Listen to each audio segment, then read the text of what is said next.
Circle of inevitability के एक और ज़बरदस्त एपिसोड में आप सबका स्वागत है। आज का ये सफ़र बहुत ही ज़्यादा क्रूशियल होने वाला है, क्योंकि आज हम चैप्टर 851 से लेकर 860 तक की कहानी को पूरी तरह से डिकोड करने वाले हैं। कहानी अब जिस रास्ते पर निकल चुकी है, वहाँ हर एक नया मोड़ नए खतरों और बड़े रहस्यों से भरा हुआ है। पिछले चैप्टर्स के सस्पेंस के बाद अब सिचुएशन इतनी गंभीर हो चुकी है कि आगे क्या होने वाला है, इसका अंदाज़ा लगाना भी मुश्किल है। तो बिल्कुल तैयार हो जाइए आज के इस नए और रोमांचक सफ़र के लिए। कहानी की शुरुआत करने से पहले मेरी अपनी इस फैमिली से एक छोटी सी और बहुत ज़रूरी रिक्वेस्ट है। जैसा कि आप सब जानते ही हैं, पुराना चैनल डिमोनेटाइज होने की वजह से अभी यूट्यूब से कोई अर्निंग या फाइनेंशियल सपोर्ट नहीं मिल रहा है। इस नए चैनल को संभालने और आप तक डेली बेस्ट कंटेंट पहुंचाने में पूरी जान लग रही है। अगर आप कैपेबल हैं और आपको लगता है कि मेरा काम इस लायक है, तो आप एक कदम आगे बढ़ाकर मुझे सपोर्ट कर सकते हैं। मैंने अपना QR कोड और UPI ID वीडियो के डिस्क्रिप्शन में डाल दिया है। आपका एक छोटा सा कंट्रीब्यूशन भी इस चैनल को आगे बढ़ाने में बहुत बड़ी मदद करेगा। बाकी जो लोग फाइनेंशियली सपोर्ट नहीं भी कर पा रहे हैं, आपका प्यार, आपकी कमेंट्स और आपका साथ ही मेरी असली ताकत है। बस अपना सपोर्ट बनाए रखिए, वीडियो को लाइक कर दीजिए, दोस्तों के साथ शेयर कीजिए और अगर अभी तक चैनल को सब्सक्राइब नहीं किया है तो तुरंत कर लीजिए। चलिए अब बिना किसी देरी के शुरू करते हैं आज का ये धमाकेदार डिकोडिंग सेशन।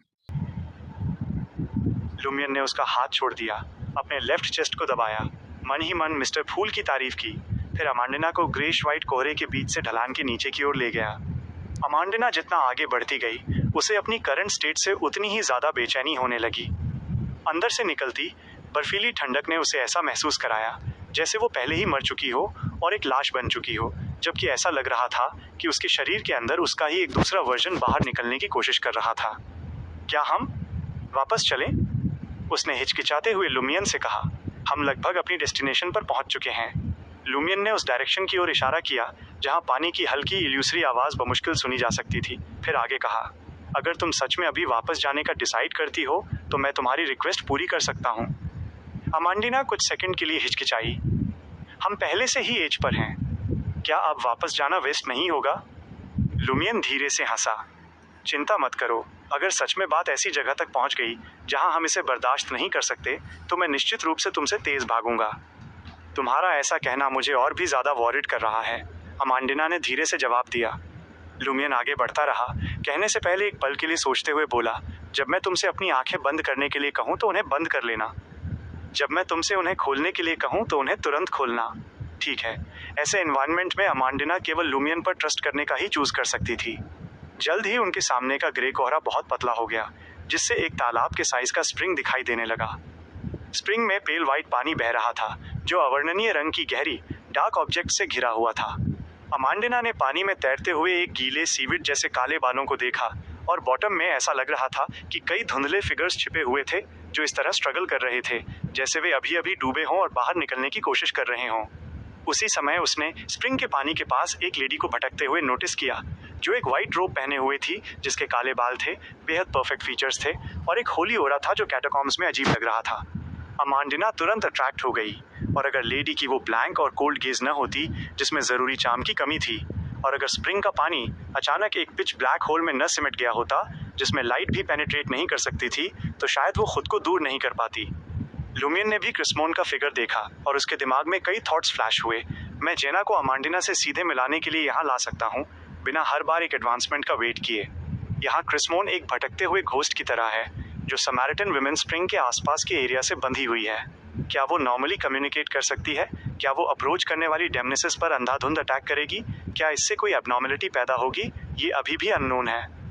जेना को अंदर लाने से पहले मुझे कंफर्म करने का एक तरीका ढूंढना होगा। ये देखकर कि क्रिस्मोन के शैडो ने उसकी तरफ देखा तक नहीं, लुमियन ने अपना सिर अमांडिना की तरफ घुमाया और कहा, तुम अब अपनी आंखें बंद कर सकती हो। ओके। अमांडिना को एक निश्चित डर महसूस हुआ और उसने ओबीडियंटली अपनी आंखें बंद कर लीं। लुमियन ने फिर 2 कदम आगे बढ़ाए, समारिटन विमेन स्प्रिंग के एज पर पहुंच गया। अगले ही सेकंड अमांडिना ने बहते हुए स्प्रिंग के पानी की आवाज़ सुनी और एक वायलेंट फ्रेंजिड ओरा को अपने ऊपर उतरते हुए महसूस किया। वो कांपने से खुद को नहीं रोक सकी, उसके घुटने कमज़ोर हो रहे थे। उसी समय उसे हेलुसिनेशंस होने लगे, यह बिलीव करते हुए कि कई फिगर्स उसके पास आ रहे थे, जिनमें से प्रत्येक बेहद टेरिफाइंग था, ऐसा टाइप जो दिखने पर नाइटमेयर्स का कारण बने और सामना होने पर एक ट्रैजिक डेथ की ओर ले जाए।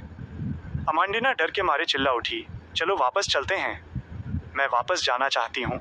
जैसे ही वो चिल्लाई, वायलेंट और फ्रेंजी डोरा कम हो गया और उसके हेलुसिनेशन में दिख रहे कई फिगर्स पीछे हट गए। उसने अपने कान में लूमियन की गहरी आवाज़ सुनी, तुम अब अपनी आंखें खोल सकती हो। अमांडिना उस एक्सट्रीम डर से बाहर निकली, थोड़ा रिलैक्स होते हुए। उसने बिना हिचकिचाए अपनी आंखें खोल दी। उसने उस फैमिलियर फिगर को देखा जो एक अजीब रस्ट स्पॉटेड आयरन क्राउन पहने हुए था, जिसकी स्किन जेड जैसी क्रिस्टलीन थी और एक वाइट बियर्ड धीरे से फ्लोट कर रही थी, जो पहले से ही काफी एल्डरली थे। इस मोमेंट पर बूढ़े आदमी का फिगर उस गहरे छेद के पास पालथी मारकर बैठा था, जो वायलेंटली हिल रहा था, जैसे कि कोई अननोन एंटिटी बाहर निकलने की कोशिश कर रही हो। अमांडिना की गेज उन गहरी आंखों पर पड़ी जो नाइट स्काई जैसी लग रही थीं। उसके थॉट्स अचानक ब्लर हो गए, जैसे कि उसने एक सड़ता हुआ मवाद से लथपथ हाथ देखा हो, जिसके अजीब पंख बाहर निकल रहे थे और उसके सिर को दबा रहे थे। उसने अपने कान में एक बूढ़ी, ब्लैंक, कोल्ड और होलो आवाज गूंजती हुई भी सुनी, लेकिन वो समझ नहीं सकी कि वो आवाज क्या कह रही थी। एक अननोन अमाउंट ऑफ टाइम के बाद अमांडिना होश में आई। बूढ़े आदमी का फिगर अब उसकी साइड में नहीं था, केवल डार्क सॉइल बची थी जिसने पेल वाइट स्प्रिंग के पानी को खो दिया था और लूमियन स्प्रिंग के पास बैठा हुआ था, रिसती हुई पानी की बूंदों को कलेक्ट करने के लिए एक छोटा गोल्डन बॉटल पकड़े हुए था। बेशक लूमियन और दूसरों ने समैरिटन विमेन स्प्रिंग के आसपास के एरिया में उसे लाने की हिम्मत करने से पहले मेजर अरकाना कार्ड होल्डर्स को अमांडिना की सिचुएशन की रिपोर्ट की थी, और मैडम मैजिशियन ने भी उससे कुछ और स्प्रिंग वाटर कलेक्ट करने के लिए कहा था। इस पानी का क्या यूज है? अमांडिना ने, जो अब उतनी नर्वस और डरी हुई नहीं थी, क्यूरियसली पूछा। अगर तुम इसे अपने एनिमी को पिला देती हो तो वे इंस्टेंटली मर जाएंगे, लूमियन ने पेट्रोनाइजिंगली जवाब दिया। अमांडिना की आंखें चमक उठीं, लेकिन उसने कंफ्यूजन में पूछा, लेकिन मैं अपने एनिमी को इसे कैसे पिला सकती हूँ? लूमियन ने छोटा गोल्डन बॉटल दूर रखा, खड़ा हुआ और कहा, तुमने अभी क्या देखा? तुमने क्या एक्सपीरियंस किया? अमांडिना ने रिकॉल किया और सभी डिटेल्स को रिकाउंट किया, फिर सेल्फ एग्जामिन किया, लेकिन मैं समझ नहीं सकी कि क्या कहा जा रहा था। प्रोनाउंसिएशन प्रतिशत वाई था। ऐसा लगता है जैसे मैंने एक नई एबिलिटी गेन कर ली है। मैं सोल्स को शांत कर सकती हूँ, इमोशंस और डिजायर्स को काम कर सकती हूँ। लूमियन ने उन कुछ प्रोनाउंसिएशंस को ध्यान से याद रखा जो अमांडिना ने रिले किए थे। यंग लेडी की साइड वापस गया और कहा, तुम्हें एक नया बून मिला है, सॉइल एश्योरर। हाँ, अमांडिना मुस्कुराई। मुझे ऐसा महसूस हो रहा है जैसे मेरा शरीर थोड़ा चेंज भी हो गया है। लूमियन धीरे से हंसा। शायद तुम धीरे धीरे एक वाइट बियर्ड उगा लोगी, रिंकल्स डेवलप कर लोगी। मैंने सुना है कि बून धीरे धीरे ब्लेस्ड वंस को उन हाई लेवल बीइंग्स जैसा बना देते हैं जिन्होंने उन्हें पावर ग्रांट की थी, मेंटली और फिजिकली दोनों तरह से। अमांडिना चौंक गई। क्या मैं वो नहीं पा सकती? इसे काउंटरैक्ट करने के लिए कोरिस्पॉन्डिंग पाथवे पोशंस को कंज्यूम करने का ट्राई करो, लूमियन ने कहा जब वो अमांडिना के पास से गुजरा और टॉम चैम्बर की ओर जाने वाली ढलान पर चढ़ गया। अमांडिना थॉट्स में खोई हुई उसके ठीक पीछे पीछे चली। ... यहाँ तक कि जब लूमियन और अमांडिना अंडरग्राउंड कैटाकॉम्ब से चले गए, फ्रैंका, जेना और एंथनी का हैरिसन से सामना नहीं हुआ था, जो रेजुरेक्शन आइलैंड का विजिटर था। वो दिखाई नहीं दिया। फ्रैंका ने भद्दे ढंग से भौहें सिकोड़ी और कहा, क्या मेरा डिडक्शन गलत था? क्या केवल कैरेक्टरिस्टिक्स के ट्रेड्स पर रिलाई करना इतने पावरफुल कन्वर्जेंस को अचीव करने के लिए काफ़ी नहीं है? या क्या केवल angel level high sequence Beyonders he actively law of convergence को यूटिलाइज कर सकते हैं? जेना की आंखें थोड़ी शिफ्ट हुई जब उसने कहने से पहले एक पल के लिए सोचा, शायद हैरिसन इस डेलिब्रेट कन्वर्जेंस को सेंस कर सकता है और एक्टिवली इसे अवॉइड कर रहा है। मे बी वो डेथ, डार्कनेस या ट्वाइलाइट पाथवेज से नहीं है। उसके पास डेथ की एक डीप अंडरस्टैंडिंग है और वो कोरिस्पॉन्डिंग चीज़ों और सीन्स को परस्यू कर रहा है, लेकिन इसका मतलब ये नहीं है कि वो इन पाथवेज का एक बियॉन्डर है। क्या होगा अगर वो डेथ की स्टडी करने वाला एक स्कॉलर हो? ये पॉसिबल है? फ्रैंका ने आह भरी। चलो 5 मिनट और वेट करते हैं, फिर हम लूमियन और अमांडिना के पीछे जाएंगे। ... यहाँ तक कि जब वे सब नॉर्वे ओरोसाई अपार्टमेंट 702 में गैदर हुए, रेजुरेक्शन आइलैंड का हैरिसन अभी भी दिखाई नहीं दिया था। आप सभी का थैंक यू, मैं अब आपके लिए हेल्प प्रोवाइड कर सकती हूँ, अमांडिना ने फ्रैंका की तरफ देखते हुए कहा। फ्रैंका ने उस यंग गर्ल की तरफ देखा जो अपने टेरिफाइंग एक्सपीरियंस से कुछ थकी हुई लग रही थी, और मुस्कुराते हुए कहा, कोई जल्दी नहीं है, तुम्हें पहले वापस जाना चाहिए। एक बार जब तुम अपनी न्यूली गेन की हुई पावर को अडॉप्ट कर लोगी और अपने शरीर का बैलेंस वापस पा लोगी तो हम फिर से आएंगे। बिसाइड्स, पोर्ट पाइलोस से ट्रायर तक ट्रैवल करना काफ़ी कन्वीनियंट है। ये कन्वीनियंट कैसे है? मिरर वर्ल्ड या टेलीपोर्टेशन का यूज़ किए बिना पहुंचने में 2 या 3 महीने लग सकते हैं। अमांडिना मन ही मन बड़बड़ाई, लेकिन उसने फ्रैंका का सजेशन एक्सेप्ट कर लिया। फिर उसे लूमियन और दूसरों द्वारा ब्लैक टीयर का यूज़ करके उस मिरर में वापस भेज दिया गया जो फ्रैंका ने उसे दिया था, और वो उससे बाहर निकल आई। इस मोमेंट पर बाहर अभी भी रात थी। कॉरिडोर में कभी कभार सर्वेंट्स गुजर रहे थे, अपने फैमिलियर बेडरूम को देखते हुए, डेस्क पर रखे फाउंटेन पेन और किताबों के ढेर को देखते हुए। अमांडिना को अचानक ऐसा महसूस हुआ जैसे वो कई दिनों से दूर थी और उसने बहुत सारी चीज़ों को एक्सपीरियंस किया था, लेकिन यह केवल आधी रात थी। इस आधी रात में उसने मिरर वर्ल्ड का यूज़ करके एक राउंड ट्रिप कंप्लीट की थी। उस प्रॉस्पेरस ट्रायर का टूर किया था जो किसी भी डिस्टेंट प्लेस से अधिक दूर था। मैगजीन्स में फीचर्ड अंडरग्राउंड कैटाकॉम्स को एक्सप्लोर किया था और समारिटन वुमेन स्प्रिंग के आसपास के टेरिफाइंग एरिया को विटनेस किया था। कुछ देर तक इस एक्सपीरियंस को सेवर करने के बाद अमांडिना ने सिंसियरली आह भरी, कितना अमेजिंग है, एक मार्वेलस जर्नी... ... 9 रुए ओरोसाई में अपार्टमेंट 702 के अंदर। लुमियन ने उन आवाज़ों को रिपीट करने का ट्राई किया जो अमांडिना ने सुनी थी। फ्रैंका ने ध्यान से सुना, कहने से पहले हिचकिचाते हुए बोली, ऐसा लगता है, be careful Penglai, be careful of Penglai. Armoured shadow द्वारा मेंशन किया गया पेंगलाई डिवाइन माउंटेन। इसका हमारे लिए कोई प्रैक्टिकल मीनिंग नहीं है, लुमियन ने थॉटफुली कहा। जेना और एंथनी दोनों ने सिर हिलाया। इंडीड। फ्रैंका ने जल्दी से अपना माइंडसेट एडजस्ट किया, लेकिन हमने कम से कम अपना एक गोल अचीव कर लिया है। कुछ दिनों में हम आर्मर्ड शैडो को समन करने के लिए अमांडिना को ला सकते हैं। उस समय उसने पहले ये पूछने की प्लानिंग की थी कि क्या वो मिस्टर स्टार की इन्फॉर्मेशन पर लिखे टेक्स्ट के मीनिंग को समझ सकता है। बस इसके बारे में सोचना ही काफ़ी एक्साइटिंग था।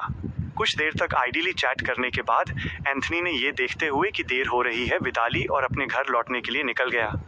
जेना ने फ्रैंका को आगे पीछे टहलते हुए देखा, फिर लुमियन की तरफ मुड़ी और शांति से अपनी तरफ इशारा किया। लुमियन ने धीरे से अपना सिर हिलाया और अपनी तरफ इशारा किया। कई बार ग्लांस एक्सचेंज करने के बाद जेना ने जो वैम्पायर मेकअप पहने हुए थी अपने होंठ भींचे और फ्रैंका से कहा, मैं पहले निकलती हूँ। फ्रैंका ने ज़्यादा कुछ नहीं कहा क्योंकि वो लुमियन से उन एंशिएंट टेक्स्ट्स और curly heard baboons research society के बारे में अकेले बात करना चाहती थी। जेना के जाने के बाद वो आर्म चेयर पर बैठ गई और कंफर्टेबली अपने लिम्स को स्ट्रेच किया। उसने लुमियन पर ग्लांस डाला और क्यूरियसली पूछा, तुम बैठ क्यों नहीं जाते? लुमियन ने फ्रैंका की तरफ देखा, अपनी एक और आह को रोक नहीं पाया। मुझे तुम्हें कुछ बताना है। फ्रैंका ने सस्पिशियसली लुमियन के एक्सप्रेशन को स्क्रूटिनाइज किया। क्या तुम कोई प्रैंक कर रहे हो? तुम उस टाइप के पर्सन हो जो हर किसी को जोकिंग टोन में वार्न करेगा भले ही कोई डिजास्टर होने वाला हो। नहीं, तुम सीरियस हो? क्या ये कुछ बहुत सीरियस है? लुमियन रूम में वेरियस मिरर्स को सेंस करने के लिए पहले ही ब्लैक टीयर का यूज कर चुका था, रफली ये कंफर्म करते हुए कि डेमनेस ऑफ ब्लैक वॉच नहीं कर रही थी। उसने फ्रैंका की तरफ देखा, इंस्टिंक्टिवली खुद को थोड़ा और रिलैक्स दिखाने के लिए एक स्माइल फोर्स करना चाहता था, लेकिन वो इसे मैनेज नहीं कर सका। फ्रैंका अनकॉन्शियसली सीधे बैठ गई। लुमियन एक लो वॉइस में बोला, जेना ने मुझसे प्लेजर पोशन को डाइजेस्ट करने में उसकी हेल्प करने के लिए कहा है। फ्रैंका शुरुआत में दंग रह गई, फिर उसके चेहरे पर साफ शॉक दिखने लगा। उसने अपना मुंह खोला, इंस्टिंक्टिवली कुछ कहना चाहती थी, लेकिन उसके लाल होंठ बेकाबू होकर कांपने लगे। उसका चेहरा धीरे धीरे पीला पड़ गया और उसकी आंखों में खालीपन और कंफ्यूजन एक साथ दिखने लगा। लुमियन बिना एक शब्द कहे शांति से फ्रैंका को देखता रहा। कुछ देर बाद फ्रैंका ने भारी आवाज़ में और मुश्किल से पूछा, तुम एग्री हो गए? उसकी आवाज़ ऐसी लग रही थी जैसे उसके गले से ज़बरदस्ती निचोड़कर निकाली जा रही हो। उसकी आंखों में उम्मीद की एक हल्की सी किरण थी। लुमियन ने धीरे से सिर हिलाया। फ्रैंका की आंखों की चमक तुरंत गायब हो गई। उसने धीरे धीरे अपना सिर नीचे किया, आर्मचेयर पर टिके अपने पैरों को खूरने लगी। कुछ सेकंड बाद वो मानो किसी सपने में बड़बड़ाई, मैं जानती थी, मेरे लिए जेना का अफेक्शन और रिगार्ड कभी लव नहीं था। मैं तो बस फैंटेसाइज कर रही थी। ये फैंटेसाइज कर रही थी कि उसे प्लेजर पोशन डाइजेस्ट करने में हेल्प के लिए कोई सूटेबल पर्सन नहीं मिलेगा और उसे मजबूरी में मुझे चुनना पड़ेगा, और शायद समय के साथ फिजिकल एंटेंगलमेंट हमें इमोशनली करीब ले आएगा। मैं जानती थी जेना को पोशन डाइजेस्ट करने की जल्दी थी क्योंकि उसका भाई जल्द ही ट्रायल लौटने वाला था। मैं जानती थी फीमेल डेमनेस पाथ बहुत डेंजरस है। जेना भी इस बात से अच्छी तरह अवेयर है। मैं जानती थी उसका सेक्सुअल ओरिएंटेशन मेन की तरफ है। मैं जानती थी वो डिसाइसिव है और बोल्ड मूव्स लेने में अच्छी है। मैं एक्सेप्ट कर सकती हूँ कि जेना किसी और को चुन रही है। मैं एक्सेप्ट कर सकती हूँ, ये एक्सेप्ट कर सकती हूँ कि वो किसी और को पसंद करती है। वह फ्री है, वो इंडिपेंडेंट है, वो मेरी कोई जागीर नहीं है। सिर्फ इसलिए कि मैं उसे पसंद करती हूँ इसका मतलब यह नहीं है कि वो भी मुझे पसंद करे या दूसरों के करीब न जा सके। मैं इसके लिए खुद को मेंटली प्रिपेयर कर रही थी यहाँ तक कि खुद को दिलासा दे रही थी कि शायद इससे मुझे एफ्लिक्शन पोशन डाइजेस्ट करने में हेल्प मिल सकती है। लेकिन फ्रेंका ने अचानक ऊपर देखा। उसकी आंखें गुस्से से जल रही थीं। तुम ही क्यों? डैम इट, तुम ही क्यों? लुमियन को ऐसा लगा जैसे उसे एक खूबसूरत लेकिन डेंजरस तेंदुए द्वारा घूरा जा रहा हो, लेकिन वो साइलेंट रहा। आंसर देने की ज़रूरत नहीं थी, वो पहले ही दिया जा चुका था। फ्रेंका और लुमियन की आंखें मिली। उसकी गेज़ धीरे धीरे दुख से भर गईं। वो खुद पर कड़वाहट से हंसी, फिर फ्रस्ट्रेशन और गुस्से में पूछा, तुम एग्री क्यों हुए? 2 रीजन्स की वजह से, एक सुपरफिशियल और एक रियल। तुम कौन सा सुनना चाहती हो? लुमियन ने एक कड़वी स्माइल के साथ जवाब दिया, मैं दोनों सुनना चाहती हूँ। फ्रेंका ने बिना किसी हिचकिचाहट के कहा। उसकी आवाज़ फर्म थी। वो खड़ी हो गई, खुद को और ज़्यादा इम्पोजिंग दिखाने की कोशिश करते हुए। लुमियन ने आह भरी और कहा, सुपरफिशियल रीज़न ये है कि जेना पहले ही मेरे पास आई थी। चाहे मैं उसे मना करता या उसे अवॉइड करता, ये उसे हर्ट करता, उसकी स्टेट को अफेक्ट करता और हिडन डेंजर्स छोड़ देता। अगर मैं उसकी हेल्प करने के लिए एग्री होता तो ये तुम्हें हर्ट करता। मुझे वो ऑप्शन चुनना था जिसके आफ्टरमैथ से डील करना रिलेटिवली आसान हो। तुम ऑप्टिमिस्टिक हो और तुम्हारा नेचर अच्छा है। तुम्हें धीरे धीरे इसे भूलने में एबल होना चाहिए। डैम इट, तो इसलिए कि मेरा नेचर अच्छा है, मैं बुली होने के लायक हूँ? फ्रेंका ने गुस्से में बीच में ही टोकते हुए कड़वाहट से हंसकर कहा। वो खिड़की की तरफ चली गई, अपने हाथों को खिड़की के फ्रेम पर रखा। बाहर की रात को घूरने लगी, मानो खुद को शांत कर रही हो। लुमियन उसके पास आया। वो भी गहरी रात में देखने लगा। कुछ सेकंड के बाद अपना सिर घुमाए बिना फ्रेंका ने पूछा, मानो खुद से बात कर रही हो, और रियल रीजन? लुमियन एक पल के लिए साइलेंट रहा और फिर बोला, उस मोमेंट से जब तुम उस पर्सन के सामने अपनी इमेज नहीं खोना चाहती थी जिसे तुम सच में लव करती थी, उस मोमेंट पर जब उसने प्लेजर पोशन डाइजेस्ट करना शुरू किया और जेना ने तुम्हारे पास आने की इनिशिएटिव ली, तुम्हारा रिलेशनशिप एक वॉर्टेक्स में एंटर कर गया जो नीचे की ओर स्पाइरल हो रहा था और देर सबेर इसमें ब्लास्ट होना ही था। ये जितना लंबा खिंचता, इसके कॉन्सिक्वेंसेस उतने ही हर्टफुल और सीवियर होते। बेहतर है कि इसका कंक्लूजन जल्दी आ जाए।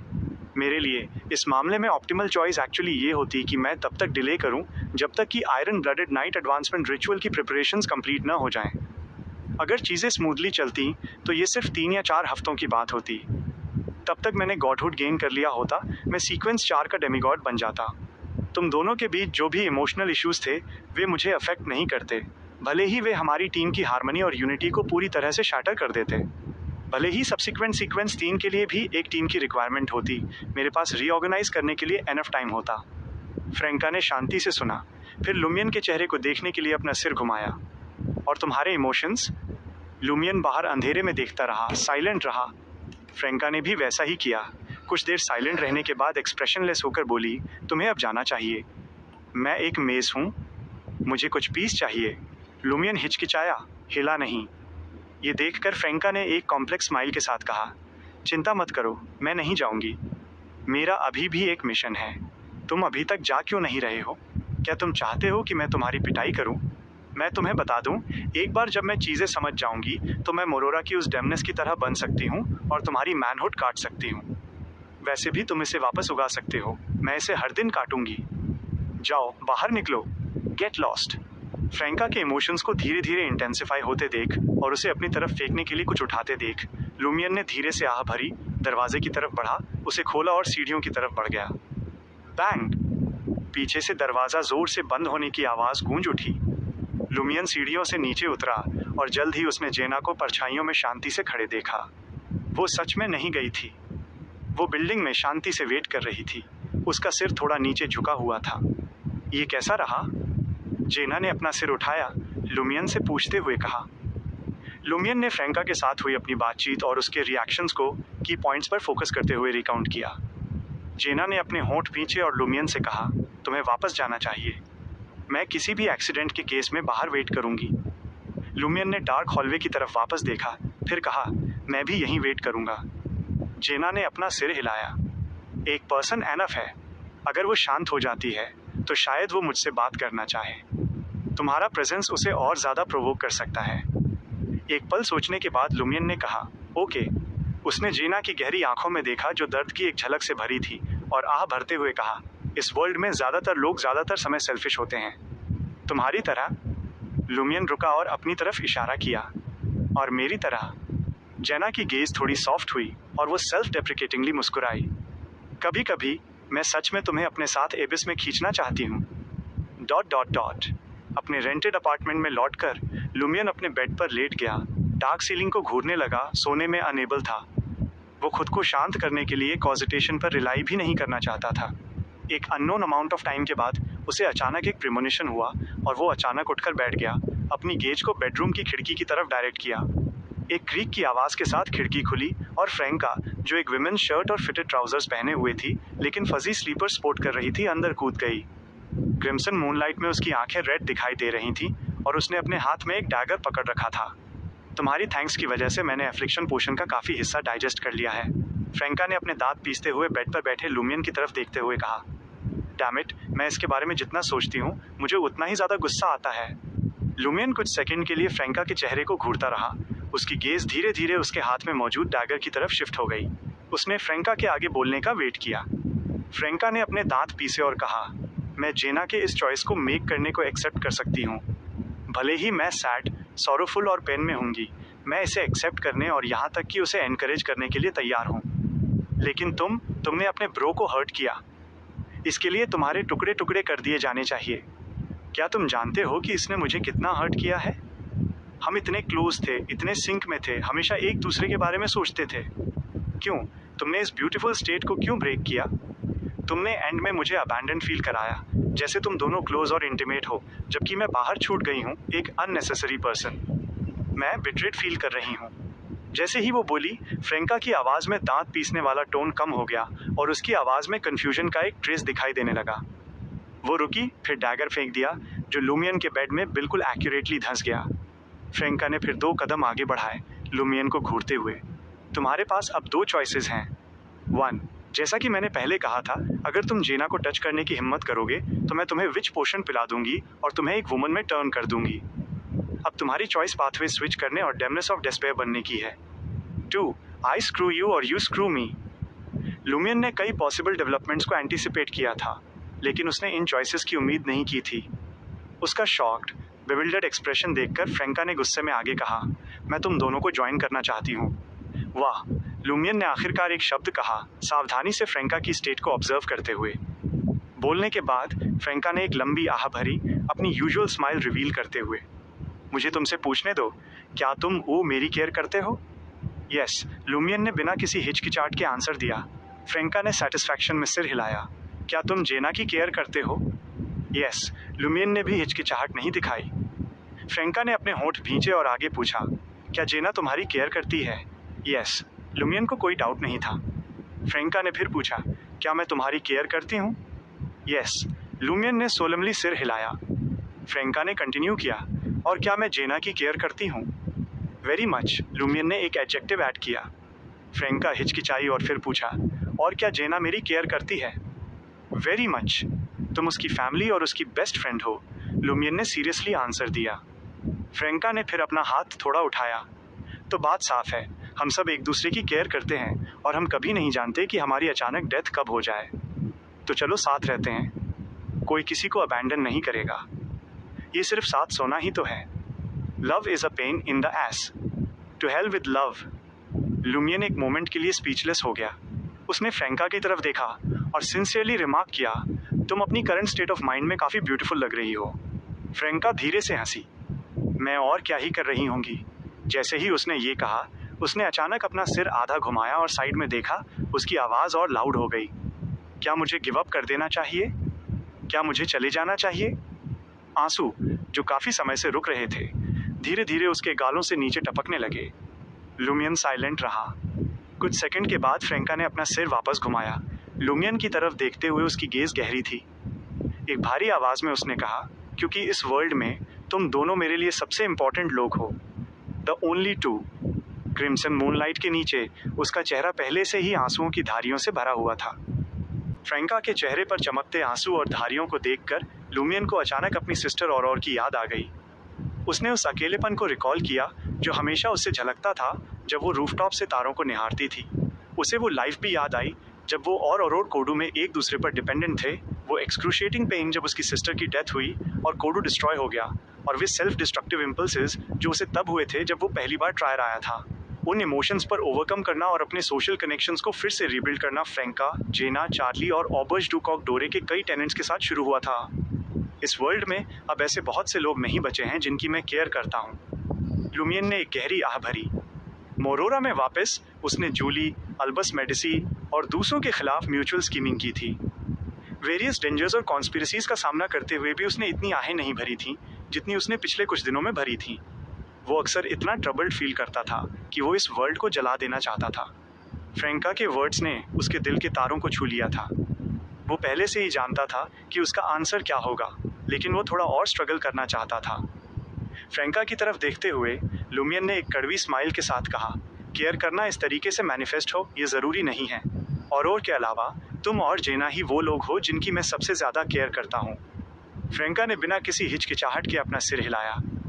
नो वे, मैं रीजेंटफुल फील करूँगी, एक आउटसाइडर की तरह। तुम जेना से एग्री हुए, इसलिए तुम्हें मुझसे भी एग्री होना होगा।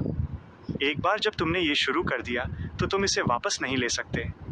तुम्हें ये तब रियलाइज़ होना चाहिए था जब तुमने वो डिसीजन लिया था। अगर तुम पानी से भरे बाउल को बैलेंस नहीं करोगे तो ये छलक जाएगा। एक टीम के लीडर के रूप में तुम्हें प्रत्येक मेंबर से डील करते समय 3 चीज़ें याद रखनी चाहिए। Fairness, fairness and dam fairness.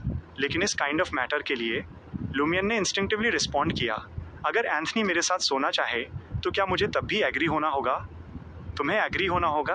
फ्रैंका bed की तरफ बढ़ी और वहाँ बैठे लुमियन को नीचे घूरने लगी। उसकी आवाज़ फियर्स थी। तुम्हें जेना के साथ पहले सोने के लिए किसने कहा था? अनलेस एंथनी ऐसा नहीं चाहता या तुम उसे टीम का एक डिस्पेंसेबल मेंबर समझते हो? लुमियन ने अपने टेम्पल्स को रगड़ा। उसे सिरदर्द महसूस होने लगा। यह किस तरह का स्ट्रेंज लॉजिक है? फ्रैंका के पास हमेशा इतने बिजारे आइडियाज़ क्यों होते हैं? लुमियन ने फ्रैंका की तरफ देखा और एक कड़वी स्माइल के साथ कहा, क्या तुमने इसी तरह इंस्टिगेटर पोशन को डाइजेस्ट किया था? इससे पहले कि फ्रैंका कोई रिस्पॉन्स देती, उसने फिर से आह भरी। मैं एग्री हूँ, ने आगे ऐड किया, लेकिन मैं केवल अपने लिए बोल रहा हूँ। तुम्हें इसके बारे में जेना से खुद बात करनी होगी। वो थ्रीसम की बात कर रहा था। फ्रैंका की बॉडी अचानक डगमगाई, मानो उसने थोड़ी देर के लिए अपनी स्ट्रेंथ खो दी हो। उसका एक्सप्रेशन धीरे धीरे रिलैक्स हुआ और उसने एक चकल के साथ कहा, हम इसके बारे में बाद में बात करेंगे। अभी के लिए मुझे बस तुम्हारा एग्रीमेंट चाहिए। और जेना और मैं।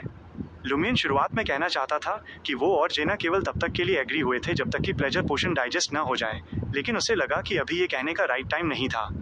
फ्रैंका ने थोड़ा टायर्ड दिखते हुए एक टीजिंग स्माइल दिखाई। तुमने ये नहीं बताया कि तुम किस चॉइस से एग्री हुए हो। मैं इस बात के लिए ज़्यादा लुकिंग फॉरवर्ड हूँ कि तुम डेमनेस ऑफ डिस्पेयर बनो या मैं तुम्हें स्क्रू करूँ। बची हुई चॉइस, लुमियन ने हेल्पलेसली आंसर दिया। फ्रैंका ने एक लंबी सांस छोड़ी। वो भी वर्क करेगी। ऐसा लग रहा था कि उसने अपना हार्ड एक्सटीरियर खो दिया है। वो काफ़ी वीक दिख रही थी। उसने अपना हाथ वेव किया।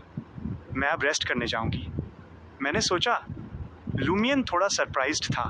फ्रैंका ने उस पर अपनी आंखें रोल की। तुमने क्या सोचा था? मैं इतनी शॉक्ड और हर्ट हुई हूँ। इतने लंबे समय से डाउन फील कर रही हूँ। मेरे इमोशंस और स्टेट सब बिखरे हुए हैं। मैं इस डीड के लिए मूड में कैसे हो सकती हूँ? तुम एग्री हो गए हो, इसलिए बस इसे माइंड में रखो, और जब मैं बेहतर फील करूँगी तब हम इस बारे में बात करेंगे। माइंड और स्पिरिट को भी एक ब्रेक की ज़रूरत है, लुमियन ने साइलेंटली आह भरी। फ्रैंका को खिड़की के रास्ते जाते हुए देखने के बाद, जो बाहर रात में डिसअपियर हो गई, लुमियन बेडरूम के दरवाजे की तरफ बढ़ा और उसे खोला। जेना लिविंग रूम के डार्क एरिया में शांति से बैठी थी।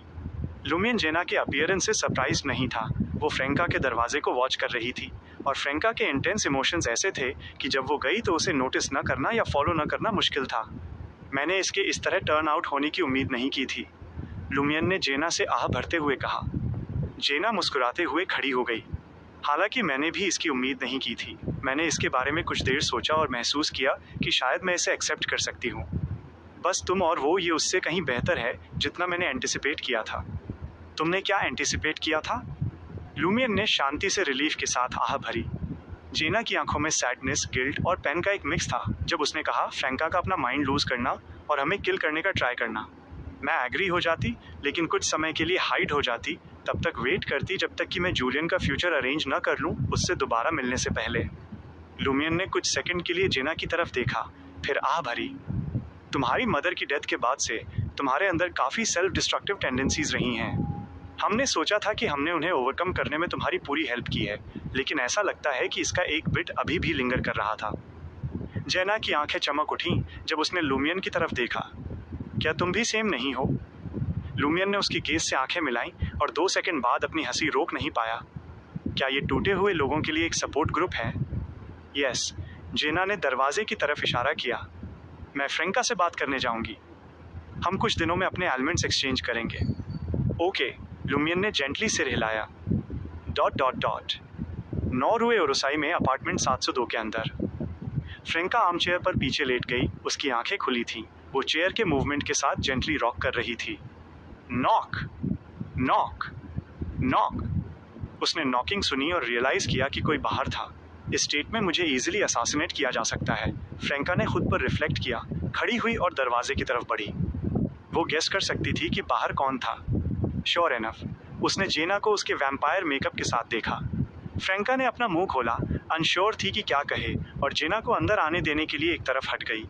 जेना के सिंगल सोफा पर बैठने के बाद उसने फ्रेंका की तरफ देखकर स्माइल की, जो वापस आर्मचेयर पर लौट आई थी। मैंने लूमियन के साथ तुम्हारी कॉन्वर्सेशन सुनी। फ्रेंका का चेहरा, जो कुछ पीला था, जल्दी से रेड हो गया। एम्बैरसिंग? कितना एम्बैरसिंग? इतना एम्बैरसिंग कि वो किसी छेद में क्रॉल कर जाना चाहती थी। जेना धीरे से हंसी। एक्चुअली मैं भी उन अन्य 2 चॉइसेस के लिए ज़्यादा लुकिंग फॉरवर्ड थी। फ्रेंका केवल एक शीपिश शक्ल ही दे सकी। जेना ने उसकी तरफ सीरियसली देखा। मैं बता सकती हूँ कि उस लास्ट चॉइस के पीछे कुछ दूसरे थॉट्स भी थे। क्या तुम मुझे बता सकती हो कि वे क्या थे? फ्रेंका कुछ सेकंड के लिए साइलेंट रही, इससे पहले कि वो बोलती। उस बास्टर्ड लूमियन ने तुम्हें ज़रूर बताया होगा कि ये केवल तब तक के लिए था जब तक कि प्लेजर पोशन डाइजेस्ट न हो जाए। मैं उसे जानती हूँ। जैसे ही वो बोली, फ्रेंका को जेना के बिहाफ पर थोड़ा इंडिग्नेंट महसूस हुआ। फिर उसने आह भरी। अगर मैं अभी ज्वाइन करती इस स्टेट में, तो लूमियन निश्चित रूप से ऑकवर्ड फील करता और कोई टाइम लिमिट सेट नहीं करता। फेयरनेस के लिए उसे तुम्हारे सामने भी ऐसा प्रपोज नहीं करना चाहिए था। जेना ने कुछ समय के लिए अपनी आंखें क्लोज की, मानो हवा से बह रही हो। उसने फ्रेंका की तरफ अनयूजुअली जेंटल आंखों से देखा और एक कड़वी स्माइल के साथ कहा, लेकिन ये सिर्फ एक फॉल्स रियलाइजेशन है। मैं खुद को डिसीव नहीं कर सकती। फॉल्स कुछ ना होने से बेहतर है। अगर ये काफ़ी लंबे समय तक लास्ट करता है, तो ये रियल बन सकता है। फ्रेंका ने एक सेल्फ मॉकर स्माइल दिखाई। एक लंबे समय के लिए, ये जानते हुए भी कि ये फॉल्स है, बेहतर है। ये हमें पोषण डाइजेस्ट करने में हेल्प करता है। जेना की तरफ देखते हुए फ्रेंका को अचानक इमोशन का एक सर्ज महसूस हुआ और उसके पास कहने के लिए बहुत कुछ था। शायद मैं एक कावर्ड हूँ। मैं तुम्हें लंबे समय से पसंद करती हूँ, लेकिन मैंने कभी सच में तुम्हें परस्यू करने या अपने फीलिंग्स को एक्सप्रेस करने की हिम्मत नहीं की। मैं हमेशा इस बारे में इंडिसाइसिव रही हूँ, हर दिन रिट्रीट करती रही हूँ। करंट एटमॉस्फेयर में फ्रेंका ने अचानक पाया कि आई लाइक यू वर्ड्स कहना मुश्किल नहीं था। इस अनएक्सपेक्टेड ईज ने उसे और ज़्यादा सैडर बना दिया। जेना ने बिना किसी गुस्से या वर्ड्स के फ्रेंका की तरफ देखा। वो फील कर सकती थी कि फ्रेंका सच में जो कहना चाहती थी, वो अभी आना बाकी था। एक ब्रीफ पॉज के बाद फ्रेंका ने अपने दांत पीसे और कहा, मैं तुमसे कुछ हाइड कर रही हूँ। मैं ओरिजिनली एक मैन थी। I know. जेना ने कामली रिप्लाई किया, उसकी आंखें कुछ एनकरेजमेंट शो कर रही थीं। द विच पोशन? तुम जानती थी? फ्रेंका सरप्राइज नहीं थी। उसने अपनी करेज मस्टर की और कंटिन्यू किया, वहाँ कुछ और भी है। मैं इस वर्ल्ड से नहीं हूँ। मैं दूसरी वर्ल्ड से ट्रांसमाइग्रेट हुई हूँ। मैंने इस बॉडी को टेक ओवर किया था। जेना सरप्राइज में चिल्ला उठी, अनदर वर्ल्ड? एक थॉट अचानक उसे स्ट्रक किया, वो वाला जिसमें अंडरवर्ल्ड डाओइस्ट और सेलेस्टियल मास्टर हैं। इतने लंबे समय तक साथ काम करने के बाद फ्रेंका अक्सर भूल जाती थी कि क्या उसने जेना को इन चीज़ों के बारे में बताया था। इसलिए जेना इन टर्म्स को जानती थी, लेकिन ये नहीं समझती थी कि वे क्या रिप्रेजेंट करते हैं, उन्हें पावरफुल बीइंग्स कंसिडर करते हुए। यस, और रेजरेक्शन आइलैंड भी।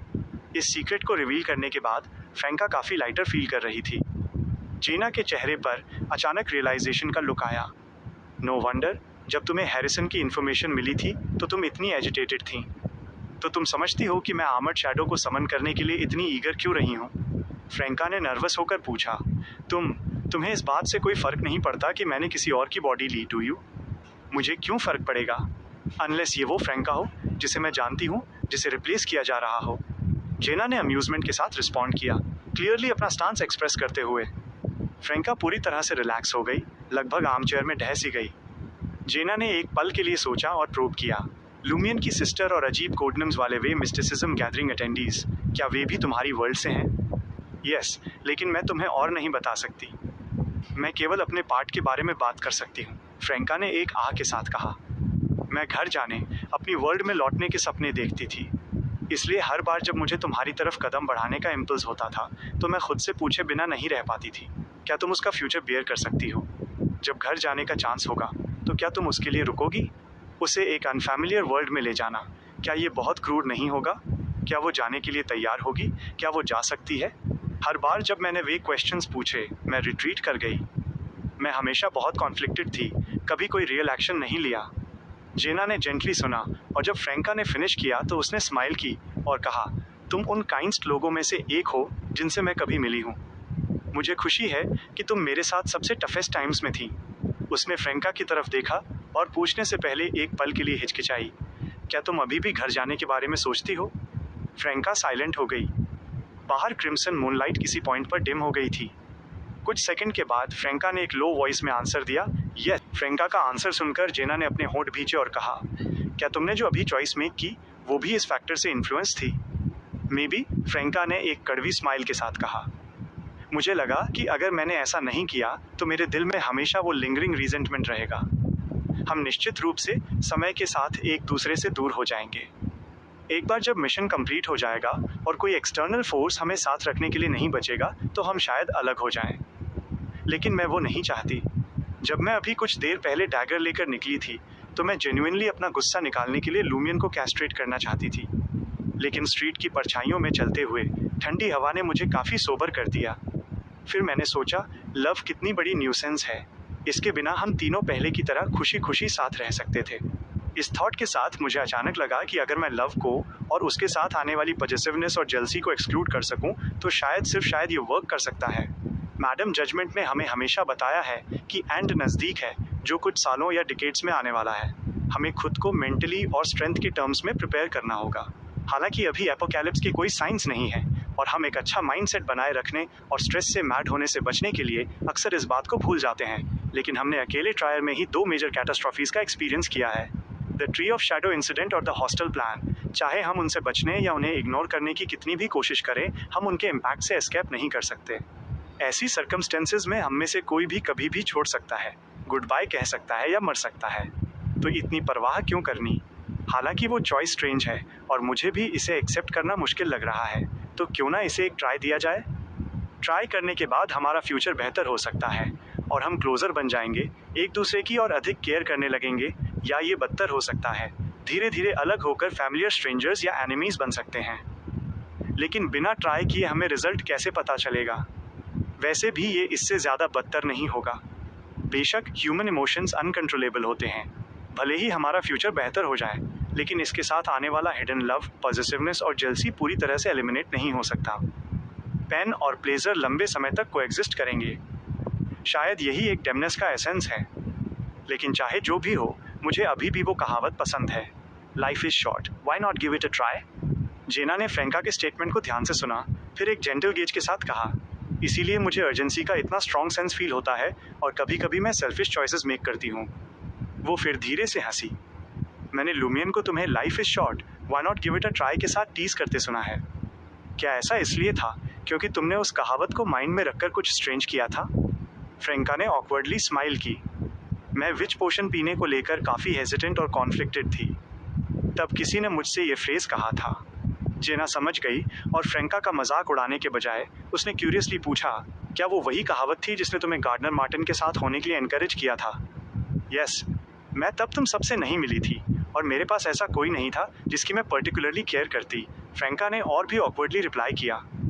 ये देखकर जेना धीरे से हंसी। क्या तुमने कभी लूमियन के साथ इसे ट्राई करने के बारे में सोचा है? वेल, फ्रैंका को भाग जाने जैसा फील हुआ। ओह कम ऑन, तुम प्योर हार्टेड गर्ल, चलो ऐसे इनअप्रोप्रिएट टॉपिक्स पर बात नहीं करते। जेना ने डेलिब्रेटली कसम खाई, डैम इट। बार्स और डांस हॉल्स में गाते समय मैंने जो डर्टी जोक्स और ऑब्सीन सीन सुने और देखे थे, वे इससे कहीं ज़्यादा शॉकिंग थे। न सिर्फ मेन और विमेन के बीच, बल्कि मेन और मेन के बीच भी।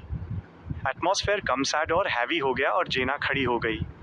तुम बहुत टायर्ड लग रही हो। इमोशनल अपहीवल ऐसा ही करता है। मैं अब वापस जाऊंगी। कुछ रेस्ट कर लो। ओके, फ्रेंका भी खड़ी हो गई। उसने अपना मुंह खोला, सीमिंगली कुछ पूछना चाहती थी, लेकिन अल्टीमेटली नहीं पूछा। डिटेल्स के प्रति सेंसिटिव जेना मुस्कुराई। तुम जो चाहो पूछो, तुमने पहले ही वो डिसीजन मेक कर लिया है, अब पूछने में क्या हिचकिचाहट। फ्रेंका एक पल के लिए हिचकिचाई, फिर जेना की आंखों में देखा और पूछा, अगर मैंने तुम्हें शुरुआत से ही बता दिया होता कि मैं ओरिजिनली एक मैन थी और कुछ समय साथ बिताने के बाद जेन्युइनली तुम्हें परस्यू करती, तो क्या तुम मेरे प्यार में पड़ जाती? जेना ने एक पल के लिए सीरियसली सोचा, फिर रिप्लाई किया, I can't answer such a hypothetical question. मैं बस इतना ही कह सकती हूँ कि मे बी। उसने फ्रेंका की आंखों में वापस देखा और कहा, मैंने तुम्हें पहले भी बताया है, उस पीरियड के दौरान तुम मेरी लाइफ में एक लाइट थी। मेरे लिए तुम मेरी बेस्ट फ्रेंड और बड़ी सिस्टर दोनों थीं, जिसने हमेशा मेरी रक्षा की ब्लड रिलेटिव न होने के बावजूद। मेरी मदर की डेथ के बाद मैंने उनके लिए अपनी कुछ फीलिंग्स को भी तुम पर प्रोजेक्ट किया था। शायद इसीलिए मैंने कभी कभी सोचा कि मुझे तुम्हें कोई फॉल्स होप्स नहीं देनी चाहिए और चीज़ों को जल्दी कट ऑफ करना ही बेहतर था। जेना मुस्कुराई। मेरे दिल में अगर मुझे उन 3 लोगों को रैंक करना हो जिनकी मैं सबसे ज़्यादा केयर करती हूँ, तो जूलियन फर्स्ट होगा, तुम सेकंड और लूमियन थर्ड। लव एक दिन फेड हो सकता है, लेकिन जो बॉन्ड हम शेयर करते हैं वो नहीं होगा। फ्रेंका ने रिलीफ फील किया और एक स्माइल के साथ कहा, तुम्हारे पास वर्ड्स का एक ग्रेट वे है। बेशक, मैंने उस समय कड़ी स्टडी की थी। जेना दरवाजे की तरफ बढ़ी। कुछ कदम चलने के बाद वो फ्रेंका की तरफ वापस मुड़ी और हिचकिचाई, मैं अभी ज्वाइन करने के आइडिया को एक्सेप्ट नहीं कर सकती, बस अपने लिए बोल रही हूँ। वह फिर हंसी, लेकिन कौन जानता है कि फ्यूचर में क्या छुपा है। फ्रेंका मुस्कुराई, ये सिर्फ एक कहावत है। जेना दरवाजे की तरफ मुड़ी, उसे खोला और ब्रास हैंडल को पकड़ा, एक बार फिर रुकी। उसने अपनी बॉडी घुमाई और लिविंग रूम के सेंटर में खड़ी फ्रेंका की तरफ देखा, शांति से पूछते हुए, अगर एक दिन तुम्हें घर जाने का रास्ता मिल जाए और लूमियन और मैं दोनों चाहें कि तुम रुक जाओ, तो क्या तुम रुकोगी? फ्रेंका क्रिम्सन मूनलाइट की तरफ अपनी पीठ किए खड़ी थी, उसका चेहरा गहरे शैडो में छिपा हुआ था। एक लंबे साइलेंस के बाद उसने धीरे से आंसर दिया, आई डोंट नो। उसकी आवाज़ ऐसी लग रही थी जैसे उसके दिल से निचोड़ कर निकाली गई हो, लाइट और वीक। ... 2 दिन बाद ट्रायर की एक अंडरग्राउंड क्वारी में फ्रेंका, जेना और अमांडिना, जो अभी अभी सदर्न कॉन्टिनेंट के मटानी से आई थी, स्पिरिचुअलिटी की एक वॉल के अंदर खड़ी थी, लूमियन को एक ऑल्टर सेटअप करते हुए देख रही थी। एंथनी, जिसे अमांडिना ने नोटिस नहीं किया था, पेरीमीटर को गार्ड करने के लिए रिस्पॉन्सिबल था। लूमियन ने कामली प्रिपरेशंस कंप्लीट की, कैंडल्स जलाईं, एसेंशियल ऑयल टपकाया और 2 कदम पीछे हटा फ्रेंका के बगल में खड़ा हो गया। वो डेमीगॉड प्रोटेक्शन की कमी के बारे में वॉरिड नहीं था। फर्स्टली, अमांडिना प्रेजेंट थी। सेकेंडली, जब उसने समारिटन विमेन स्प्रिंग वाटर का बॉटल मैडम मैजिशियन को भेजा था, तो उसने इस मैटर को मेंशन किया था। कैंडल फ्लेम्स को फ्लिकर करते देख फ्रेंका अचानक नर्वस हो गई, जबकि अमांडिना पजल्ड दिखी।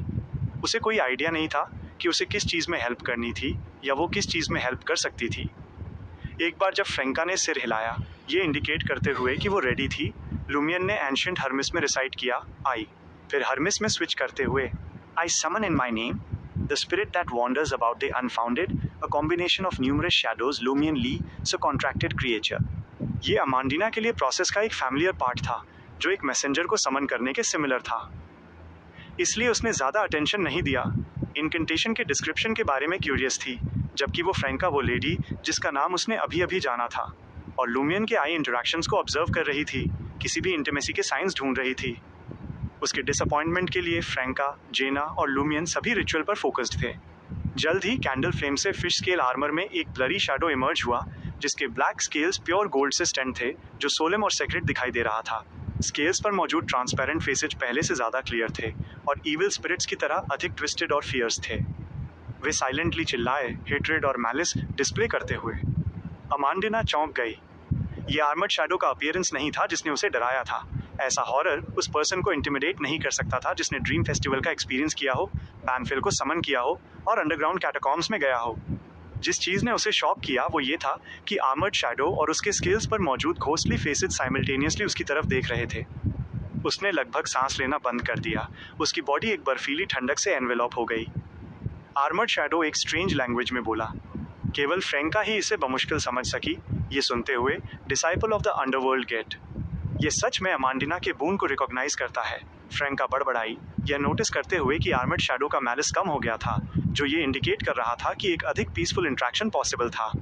लूमियन ने भी चेंज नोटिस किया और जल्दी से फ्रेंका से सौ 000 वर्ल्ड डी और वर्थ का गोल्ड ऑल्टर पर रखवाया। फिर हर्मिस में बोला, मैं ये सैक्रिफाइस ऑफर करता हूँ, प्लीज एक सिंपल टास्क कंप्लीट करें और 2 क्वेश्चंस का आंसर दें। आर्मर्ड शैडो ने एग्रीमेंट कन्वे किया।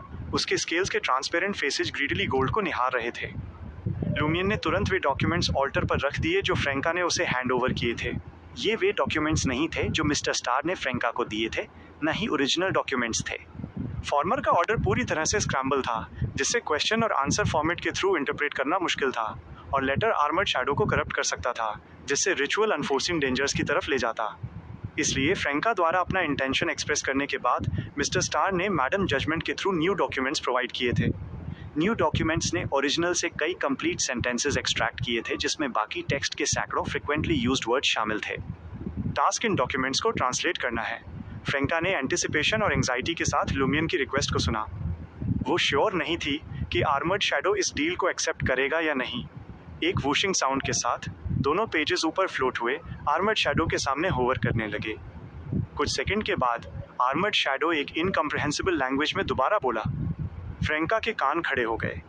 Pure yin does not last, pure yang does not grow, yin contains yang, yang contains yin, the union of yin, and yang gives rise to everything, this is the way of heaven. बस यही है। Franka के होंठ Twitch हुए। हालांकि उसने सच में वो डीड नहीं किया था, लेकिन उसे सस्पेक्ट हुआ कि आर्मर्ड शैडो उसके खुद के, जेना और लूमियन के बारे में कुछ इंसिनुएट कर रहा था। फ्रेंका के लिए वो सेंटेंस जो आर्मर्ड शैडो चेन तूने अभी अभी ट्रांसलेट किया था काफ़ी ऑर्डिनरी था। ये कुछ ऐसा था जिसे वो अक्सर अपने ट्रांसमाइग्रेशन से पहले पढ़ती थी।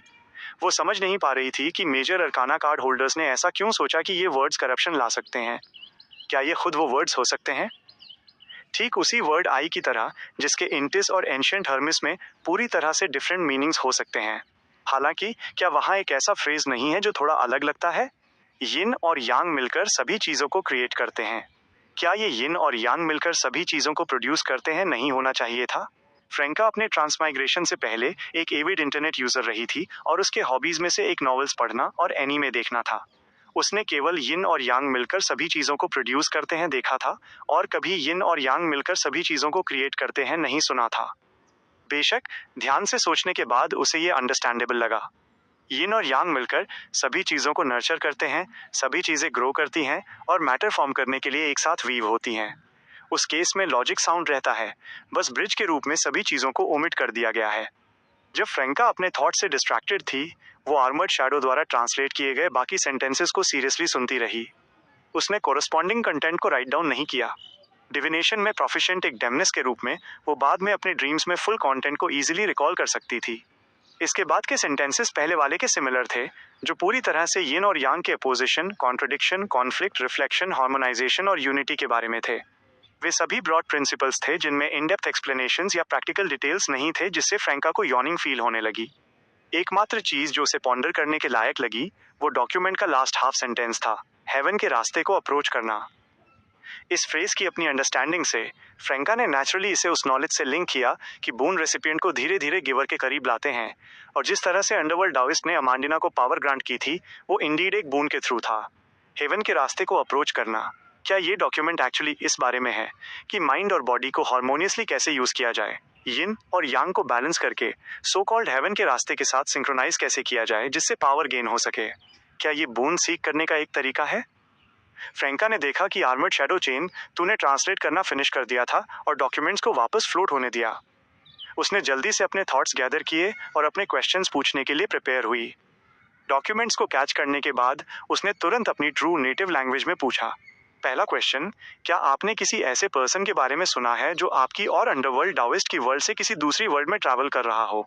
फ्रेंका ने लूमियन के पूछने के लिए इस क्वेश्चन को इंटिशन में ट्रांसलेट नहीं किया, इस डर से कि अमांडिना ट्रांसमाइग्रेशन के बारे में जान जाएगी। हालांकि वे बाद में एंथनी से अमांडिना को हिप्नोटाइज करवाकर इसे भुला सकते थे, लेकिन एक सिंपलर मेथड का यूज क्यों न किया जाए?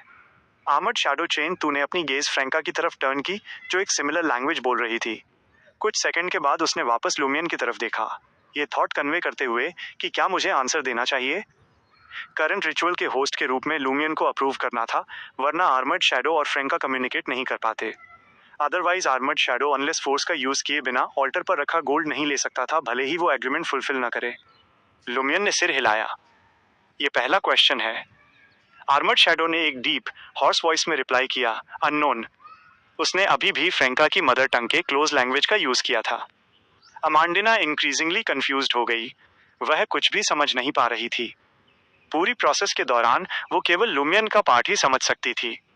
अमांडिना ने अपने बगल में खड़ी जेना पर ग्लांस डाला और अपनी वॉइस लो करते हुए पूछा, मानो वे एक दूसरे को अच्छी तरह जानती हों। वे किस बारे में बात कर रहे हैं? वे कौन सी लैंग्वेज यूज कर रहे हैं? जेना धीरे से हंसी। भले ही मैं बहुत सीरियस और फोकस्ड दिख रही हूँ, एक्चुअली मैं भी दोनों में से कुछ नहीं समझ पा रही हूँ। अमांडिना आह भरे बिना नहीं रह सकी।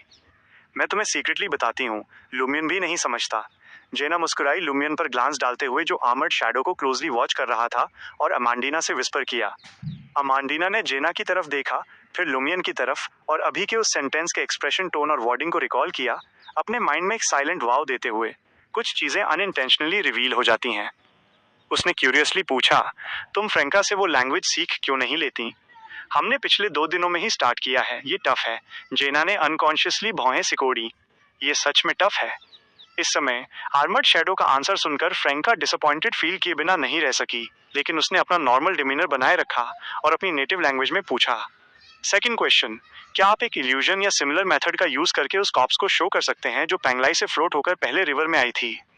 ये क्वेश्चन फ्रेंका के माइंड में पिछले 2 दिनों में आया था, जो डायरेक्टली अमांडिना द्वारा अंडरवर्ल्ड डाविस्ट को पेंगलाई से बिवेयर कहते हुए सुनने और आर्मर्ड शैडो चेन तू द्वारा पहले ये मेंशन करने से प्रॉम्प्ट हुआ था कि मिस्टीरियसली वेनिस्ड पेंगलाई रीअपियर हो गया था और वहां से एक कॉप्स फ्लोट होकर रिवर में आई थी। फ्रेंका ने सोचा कि पेंगलाई से रिलेटेड मैटर्स इंपॉर्टेंट हो सकते हैं और पॉसिबली उनके घर लौटने की होप से लिंक्ड हो सकते हैं। ये क्वेश्चन पूछने के ठीक बाद फ्रेंका को अचानक अपनी मिस्टेक रियलाइज हुई और वो खुद को थप्पड़ मारना चाहती थी। ऐसा नहीं था कि उसे ये क्वेश्चन नहीं पूछना चाहिए था, बल्कि जिस तरह से उसने इसे फ्रेज किया था वो प्रॉब्लमैटिक था। उसकी करंट फ्रेजिंग के अकॉर्डिंग भले ही आर्मर्ड शैडो एग्री हो जाता, उसे कॉप्स का स्पेसिफिक अपीयरेंस दिखाए बिना केवल यस कहना पड़ता। क्वेश्चन में एक कोरिस्पॉन्डिंग मैंडेटरी रिक्वायरमेंट नहीं थी। क्या मुझे गोल्ड का दूसरा 000 वर्ल्ड डी और प्रिपेयर करना चाहिए? मैं लगभग ब्रोक हूँ, केवल 2000 वर्ल्ड डी और से थोड़ा ज्यादा बचा है। फ्रेंका को इसका गहरा रिग्रेट हुआ। फॉर्चुनेटली आर्मर्ड शैडो चेन तो ऑनेस्ट था। एक बार जब क्वेश्चन लुमियन द्वारा अप्रूव कर दिया गया तो उसने तुरंत अपने स्केल्स पर मौजूद काउंटलेस ट्रांसपेरेंट फेसेज को फ्रेंटिकली प्रोट्रूड करवाया। इसने सराउंडिंग्स को इंस्टेंटली ईरी ग्रीन बना दिया और ठंडी हवा चलने लगी। पानी की बूंदें ऑल्टर की सरफेस पर क्विकली कंडेंस हुई, एक वाटर सरफेस में गैदर होते हुए एक फिगर को रिफ्लेक्ट करने लगी। वो फिगर डीप डार्कनेस में फ्लोट कर रहा था, एक स्पेसिफिक फॉर्म शो करने में अनेबल था, मानो उसे हॉलो आउट कर दिया गया हो। ब्लैक रोब और बॉडी हाईली डिकेड थे जिससे मवाद निकल रहा था। उसका चेहरा रिलेटिवली इंटैक्ट था। Deep to the bone rotting marks के थ्रू कोई अभी भी पेल और डिम स्किन, सॉफ्ट कंटूर और काले बालों की थिन लेयर देख सकता था। फ्रेंका दंग रह गई। क्या ये रिजरेक्शन आइलैंड का विजिटर हैरिसन नहीं है? वो काफी समय पहले मर चुका था, एक डिकेइंग कॉप्स में टर्न हो चुका था जो रिवर स्टिक्स जैसी दिखने वाली जगह पर फ्लोट कर रहा था, तो वो अभी भी ट्रायर में एक्टिव क्यों था? मार्क ओवर, वो कॉप्स कुछ साल पहले रिवर पर अपीयर हुई थी और केवल तभी डेमन वॉरलॉक का हैरिसन से सामना हुआ था। भले ही लुमियन फ्रेंका का क्वेश्चन नहीं समझा था, उसने फ्लोटिंग कॉप्स और हैरिसन के अपीयरेंस की डिटेल से रफली गेस कर लिया कि फ्रेंका इतनी शॉक्ड क्यों थी। उसने फ्रेंका की तरफ देखने के लिए अपना सिर घुमाया, उन लेक ब्लू आंखों में सरप्राइज, एस्टोनिशमेंट और कंफ्यूजन देखते हुए। लुमियन ने उसे रीअश्योर करने के लिए सिर हिलाया, फिर आर्मर्ड शैडो चेन तू से कहा, आपके आंसर्स के लिए थैंक यू। ऑल्टर पर मौजूद गोल्ड डिसइंटीग्रेट हो गया, प्योर लाइट में टर्न होते हुए पानी की तरह आर्मर्ड शैडो की सरफेस पर बहने लगा। फिश स्केल आर्मर को ज्यादातर गोल्डन, सेक्रेड और हैवी होते देख लुमियन ने थोड़ा भौहें सिकोड़ी और रिचुअल एंड कर दिया। कैंडल्स बुझाने के बाद उसने तुरंत फ्रेंका से कहा, 2 और बार और आर्मर्ड शैडो को अपनी गोल्डन बॉडी पूरी तरह से रिस्टोर कर लेनी चाहिए। हम इसे एटमोस्ट एक बार और समन कर सकते हैं। या फ्रेंका आखिरकार हैरिसन के पास्ट कॉप्स को देखने के शौक से बाहर निकली। जैसे ही लुमियन ने ऑल्टर क्लीन किया, वो अमांडिना की तरफ देखकर मुस्कुराई और बोली, हम अब लीव कर सकते हैं। है? अमांडिना पजल्ड थी। क्या मुझे हेल्प नहीं करनी थी? मैंने अभी तक कुछ भी नहीं किया है। तुम पहले ही हेल्प प्रोवाइड कर चुकी हो, फ्रेंका मुस्कुराई। अमांडिना और भी कंफ्यूजन में थी। ये कब हुआ? जेना ने क्लैरिफाई करने में हेल्प की।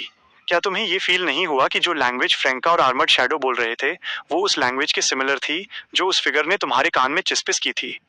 अमांडिना ने ध्यान से सोचा। ये सिमिलर लगती तो है।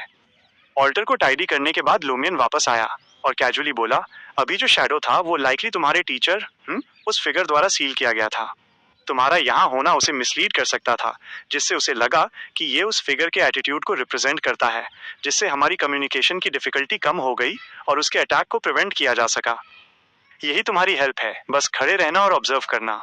अमांडिना को अचानक आर्मर्ड शैडो की गेज और रिएक्टिव रिस्पॉन्स याद आया। जब वो पहली बार अपीयर हुआ था वो समझ गई। क्या ऐसा है? वेल, मेरे टीचर का नाम क्या है?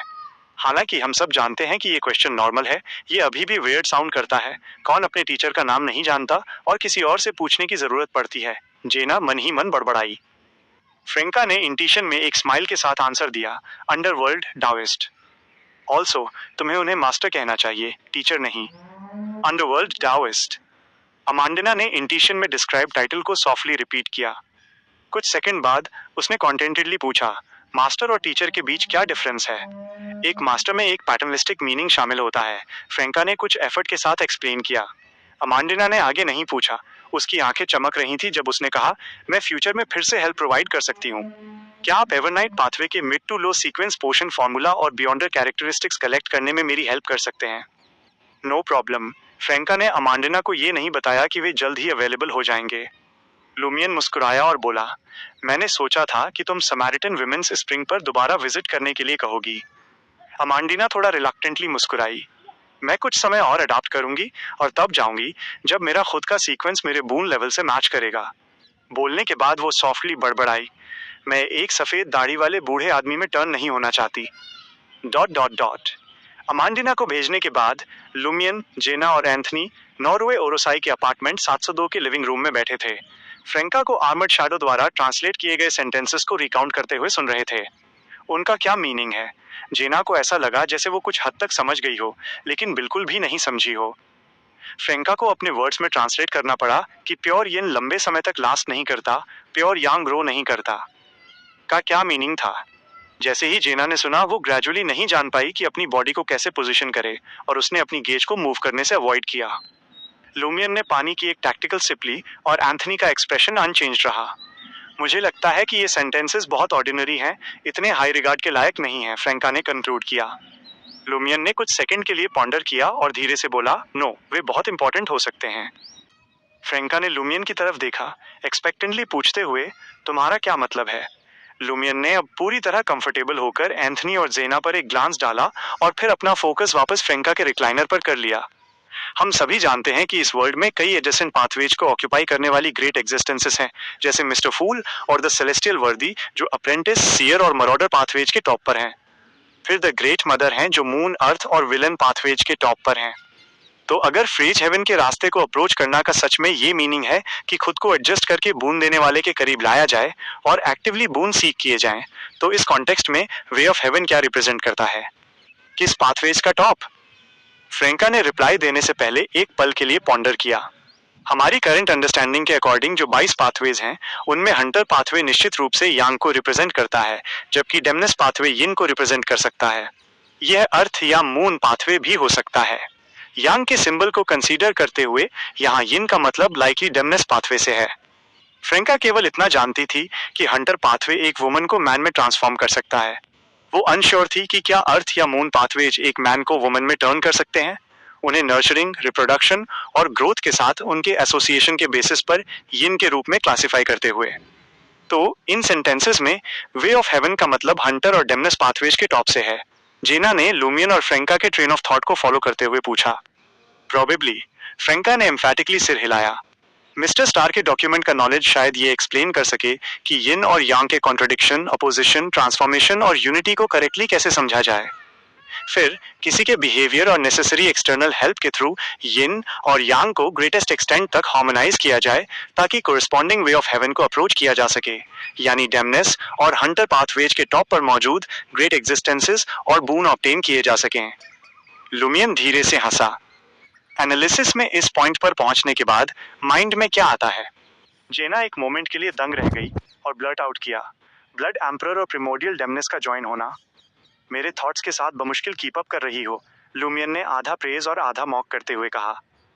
हम हमेशा वंडर करते थे कि ब्लड एम्परर और प्रिमोडियल डेमनेस क्यों कोऑपरेट करेंगे। एडजेसेंट पाथवेज के ट्रू गॉड्स के रूप में क्या उन्हें मॉर्टल एनिमीज नहीं होना चाहिए था? मैडम मैजिशियन ने मुझे बताया था कि पाथवे चूज करना आपके एनिमीज और फ्रेंड्स डिसाइड करता है। क्या तुम दोनों एडजेसेंट पाथवेज से नहीं हो और फिर भी एनिमीज नहीं हो? क्या तुमने एक बेड शेयर नहीं किया है? फ्रेंका ने लूमियन और जेना पर ग्लांस डाला, लैम्पून करते हुए जेलसी का एक स्लाइट ट्विंज फील किया। ऐसे मोमेंट्स के दौरान वो अक्सर फील करती थी कि उसका अफ्लिक्शन पोशन थोड़ा डाइजेस्ट हो गया था। बेशक वो जानती थी कि ये दुश्मनी मेनली हायर लेवल्स पर अप्लाई होती है। लूमियन ने कंटिन्यू किया, मिस्टर डोर के कन्वर्जेंस इफेक्ट पर जो सील है वो सिर्फ एक टेक्निकल डिटेल हो सकती है कि इसे कैसे किया जाता है, न कि कॉज या पर्पज। ब्लड एम्परर और प्रिमोडियल डेमनेस का गोल बॉडी को वे ऑफ हेवन के साथ ज्वाइन करना है। फ्रेंका ने हेवन के रास्ते को अप्रोच करना से अपने थॉट्स एक्सपैंड किए, अपनी प्रीवियस लाइफ के एक कॉन्सेप्ट का यूज करते हुए जो उसे ज्यादा अप्रोप्रिएट लगा। लूमियन, जेना और एंथनी ने फ्रेंका की तरफ देखा, जो कम या ज्यादा कंफ्यूज्ड थे। बॉडी को वे ऑफ हेवन के साथ मर्ज करने का क्या मीनिंग है? अपने कंपेनियंस का कंफ्यूजन सेंस करते हुए फ्रेंका ने अपनी पोनीटेल को स्क्रैच किया और एक्सप्लेन करने का ट्राई किया। इसका मतलब so called way of haven के साथ यूनाइट होना है। एक इम्प्रेसिस एनालॉजी ये होगी कि एक ट्रू गॉड की पोजीशन को यूसर्प करना, एक ट्रू गॉड को रिप्लेस करना नहीं, बल्कि वे ऑफ हेवन द्वारा रिप्रेजेंटेड ग्रेट एग्जिस्टेंस को। तो फिर प्रिमोडियल डेमनेस और ब्लड एम्परर सीधे एक दूसरे को किल क्यों नहीं करते और यिन और यांग को यूनिफाई करने के लिए दूसरे के बियॉन्डर कैरेक्टरिस्टिक्स को डिवॉर क्यों नहीं कर लेते? एंथनी ने क्वेश्चन किया। उनके लिए 2 बच्चों को जन्म देने के लिए कंज्यूमेट करने की कोई ज़रूरत नहीं है। फ्रेंका ने कुछ सेकंड के लिए सोचा। शायद उन्हें यूनिफाई करने से पहले हार्मोनाइज करने की ज़रूरत है। कम से कम सेंटेंसेस तो यही सजेस्ट करते हैं। In other words, blood emperor और प्रिमोडियल डेमनेस को पहले कंबाइन होना था, अपनी स्टेट एडजस्ट करनी थी, वे ऑफ हेवन के करीब आना था और फिर यूनिफिकेशन स्टेज में एंटर करना था। सो उन्हें टेम्परेरीली कोऑपरेट करना पड़ा, जबकि वे अपने गोल्स अचीव करने के बाद एक दूसरे को बिट्रे करने की प्रिपेयरिंग कर रहे थे। वे इसे क्या कहते हैं? किनारे पर पहुंचने पर पहली तलवार आपके आसपास के लोगों को काट देती है। लूमियन और बाकी लोग फ्रेंका के अचानक किए गए नॉनसेंसिकल रिमार्क्स के यूज्ड टू थे और पेशेंटली उसके कंटिन्यू करने का वेट करने लगे। फ्रेंका अचानक हंसी। ये भी पॉसिबल है कि ब्लड एम्परर और प्रिमोडियल डेमनेस को सिमिलर नॉलेज मिला हो, लेकिन प्रॉपर ट्रेनिंग और अंडरस्टैंडिंग की कमी के कारण उन्होंने नेवेली सोचा कि यिन और यांग को कंबाइन करने का मतलब हंटर और डेमनेस पाथवेज को फिजिकली यूनाइट करना था। इसका रिजल्ट ये हुआ कि उन्होंने कुछ बच्चे प्रोड्यूस किए। वे इसे क्या कहते हैं? ऐसा तब होता है जब कल्चर्स अच्छी तरह कम्युनिकेट नहीं करते। ये बिल्कुल गलत नहीं है, बस कुछ हद तक नैरो माइंडेड है, दूसरे पॉसिबल अप्रोचेस को ओवरलुक करते हुए। जैसे ही जेना को अपनी खुद की एक्सपीरियंस से रिलेट करके अनईजी फील होने लगा, लुमियन ने सार्कास्टिकली रिमार्क किया, मैंने हमेशा कहा है कि रेड हेड्स और थिक हेड्स को ज़्यादा पढ़ने और कड़ी स्टडी करने की ज़रूरत है। जैसे ही लुमियन ने बोलना फिनिश किया, फ्रेंका और जेना ने गुस्से में उसे घूरा। मुझे नहीं लगता कि एक मिसअंडरस्टैंडिंग है। भले ही ब्लड एम्परर हाफ मैड होने के कारण यिन और यांग को यूनिफाई करने का मीनिंग पूरी तरह से ग्रासअप न कर पाए हों, उनके आसपास टॉप टियर क्रिप्टोलॉजिस्ट थे। एंथनी ने एक डिफरेंट व्यू एक्सप्रेस किया, अमुन का रेफरेंस देते हुए, जो ट्यूडर एम्परर का ग्रैंड ड्यूक और मरॉडर पाथवे का एंजल था। लूमियन ने लाउडली म्यूज किया, क्या तुम भूल गए कि अमुन का एक टाइटल गॉड ऑफ मिसचीफ है? मे बी वो ऐसा डेवलपमेंट देखना चाहता था। क्या तुम अमुन के माइंडसेट के साथ रेजोनेट करते हो क्योंकि तुम भी एक ट्रिकस्टर हो? Franka softly बड़बड़ाई। जेना ने सिर हिलाया। सो क्या special mirror world blood emperor और प्रिमोडियल डेमनेस के यिन और यांग को यूनिफाई करके वे ऑफ हेवन को अप्रोच करने के अटेम्प्ट का एक बाय प्रोडक्ट है, या वे ऑफ हेवन को ऑक्यूपाई करने के लिए एक नेसेसरी क्रिएशन जो हाई सीक्वेंस एडवांसमेंट रिचुअल्स के सिमिलर हो? हम अभी कंक्लूजन्स ड्रॉ नहीं कर सकते, लेकिन डायरेक्शन राइट लग रहा है। फ्रेंका ने अपने ट्रैवलर के बैग से एक डार्क रेड फाउंटेन पेन निकाला और अपनी थाई पर डिफरेंट हेडिंग्स के अंडर ट्रांसलेटेड सेंटेंसेस लिखे। उसने सेंटेंस स्ट्रक्चर, टेक्स्ट शेप और रीजनेबल असम्पशंस के बेसिस पर इंडिविजुअल कैरेक्टर्स को थॉटफुली इंटरप्रेट किया। फाइनली उसने उनके डिस्कशन को एक रिपोर्ट में ऑर्गेनाइज किया, इसे डॉक्यूमेंट में अपेंड किया और एक कंक्लूजन के बजाय एक रेफरेंस के रूप में मेजर अरकाना कार्ड होल्डर को भेज दिया। फ्यू। इस टास्क को कंप्लीट करने के बाद फ्रेंका ने रिलीफ की सांस ली। इस बार आर्मर्ड शैडो को समन करने से जो गेन्स हुए वे मेरी एक्सपेक्टेशन से ज़्यादा थे। अब हम कंफर्म कर सकते हैं कि रेजरेक्शन आइलैंड ही पैंगलाई डिवाइन माउंटेन है और हैरिसन वो कॉप्स है जो पैंगलाई से फ्लोट होकर आया था। फ्रेंका कुछ हद तक डिसअपॉइंटेड थी कि अभी भी कोई डेफिनेटिव एविडेंस नहीं था जो यह प्रूव करे कि अंडरवर्ल्ड डाओइस्ट और हैरिसन की वर्ल्ड वही थी जिससे वे ट्रांसमाइग्रेट हुए थे। सिमिलर लैंग्वेज, कल्चर और अपीयरेंस इन्फ्लुएंस के लिए सफिशिएंट प्रमाइसेस नहीं थे। उसने नेक्स्ट टाइम आर्मर्ड शैडो से डायरेक्टली पूछने की प्लानिंग की कि क्या उसने ब्लेसिंग्स के लिए the celestial worthy of heaven and earth के बारे में सुना है, जो उनके ट्रांसमाइग्रेशन के पीछे का कल्प्रीट था।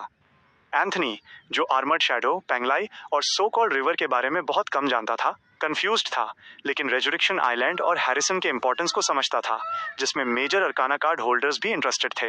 हैरिसन मर गया और रिजुरेक्ट हो गया, जैसा कि रेजुरेक्शन आइलैंड के किसी पर्सन से एक्सपेक्टेड था।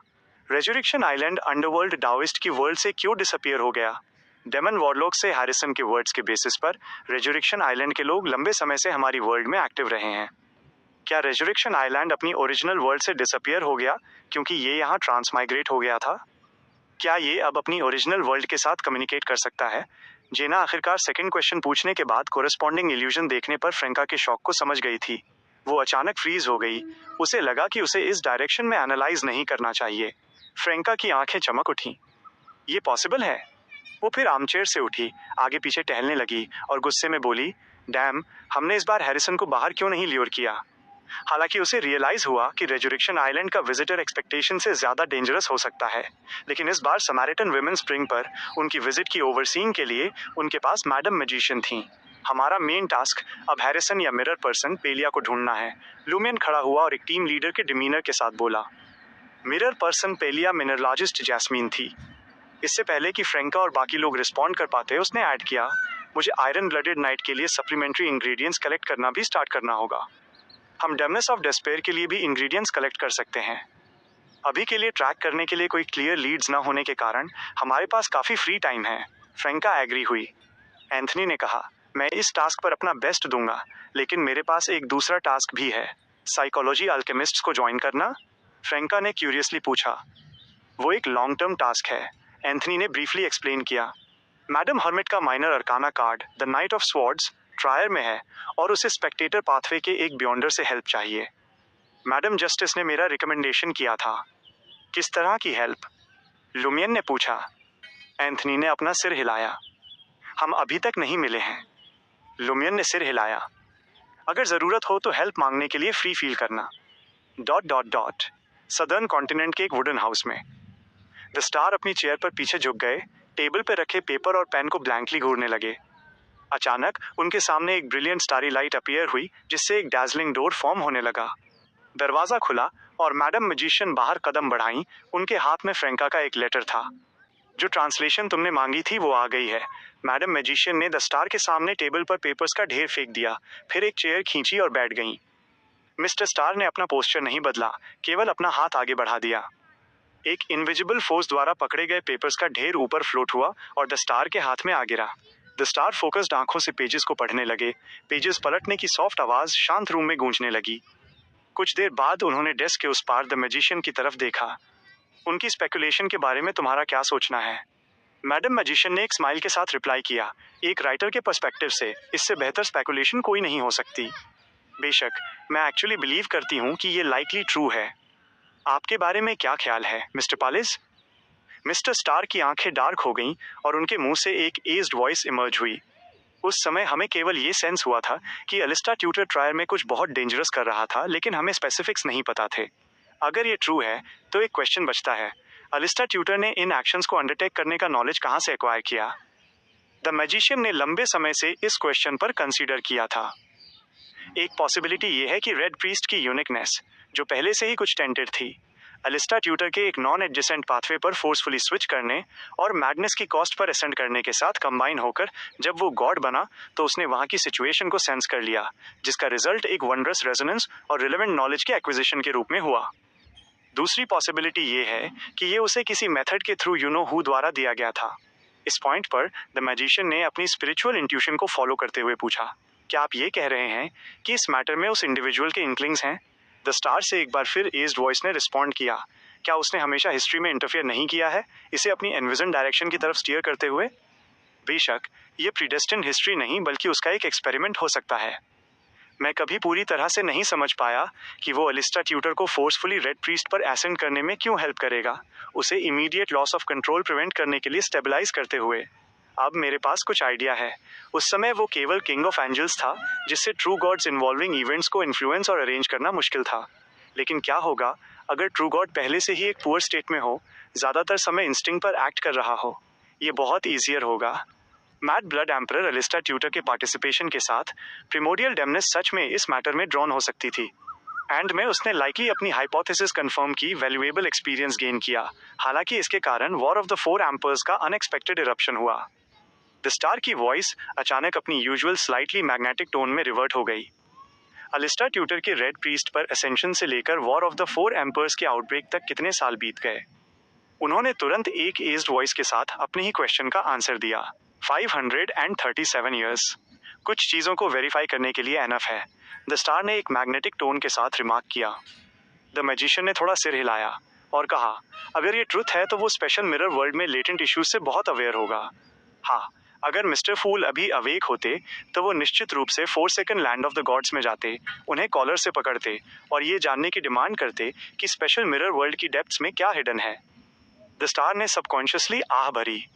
वो मिस्टर फूल इतने वायलेंट और क्रूड नहीं है। मैडम मैजिशियन धीरे से हंसी। क्या तुम जानते हो कि फैंटेसी का क्या मीनिंग है?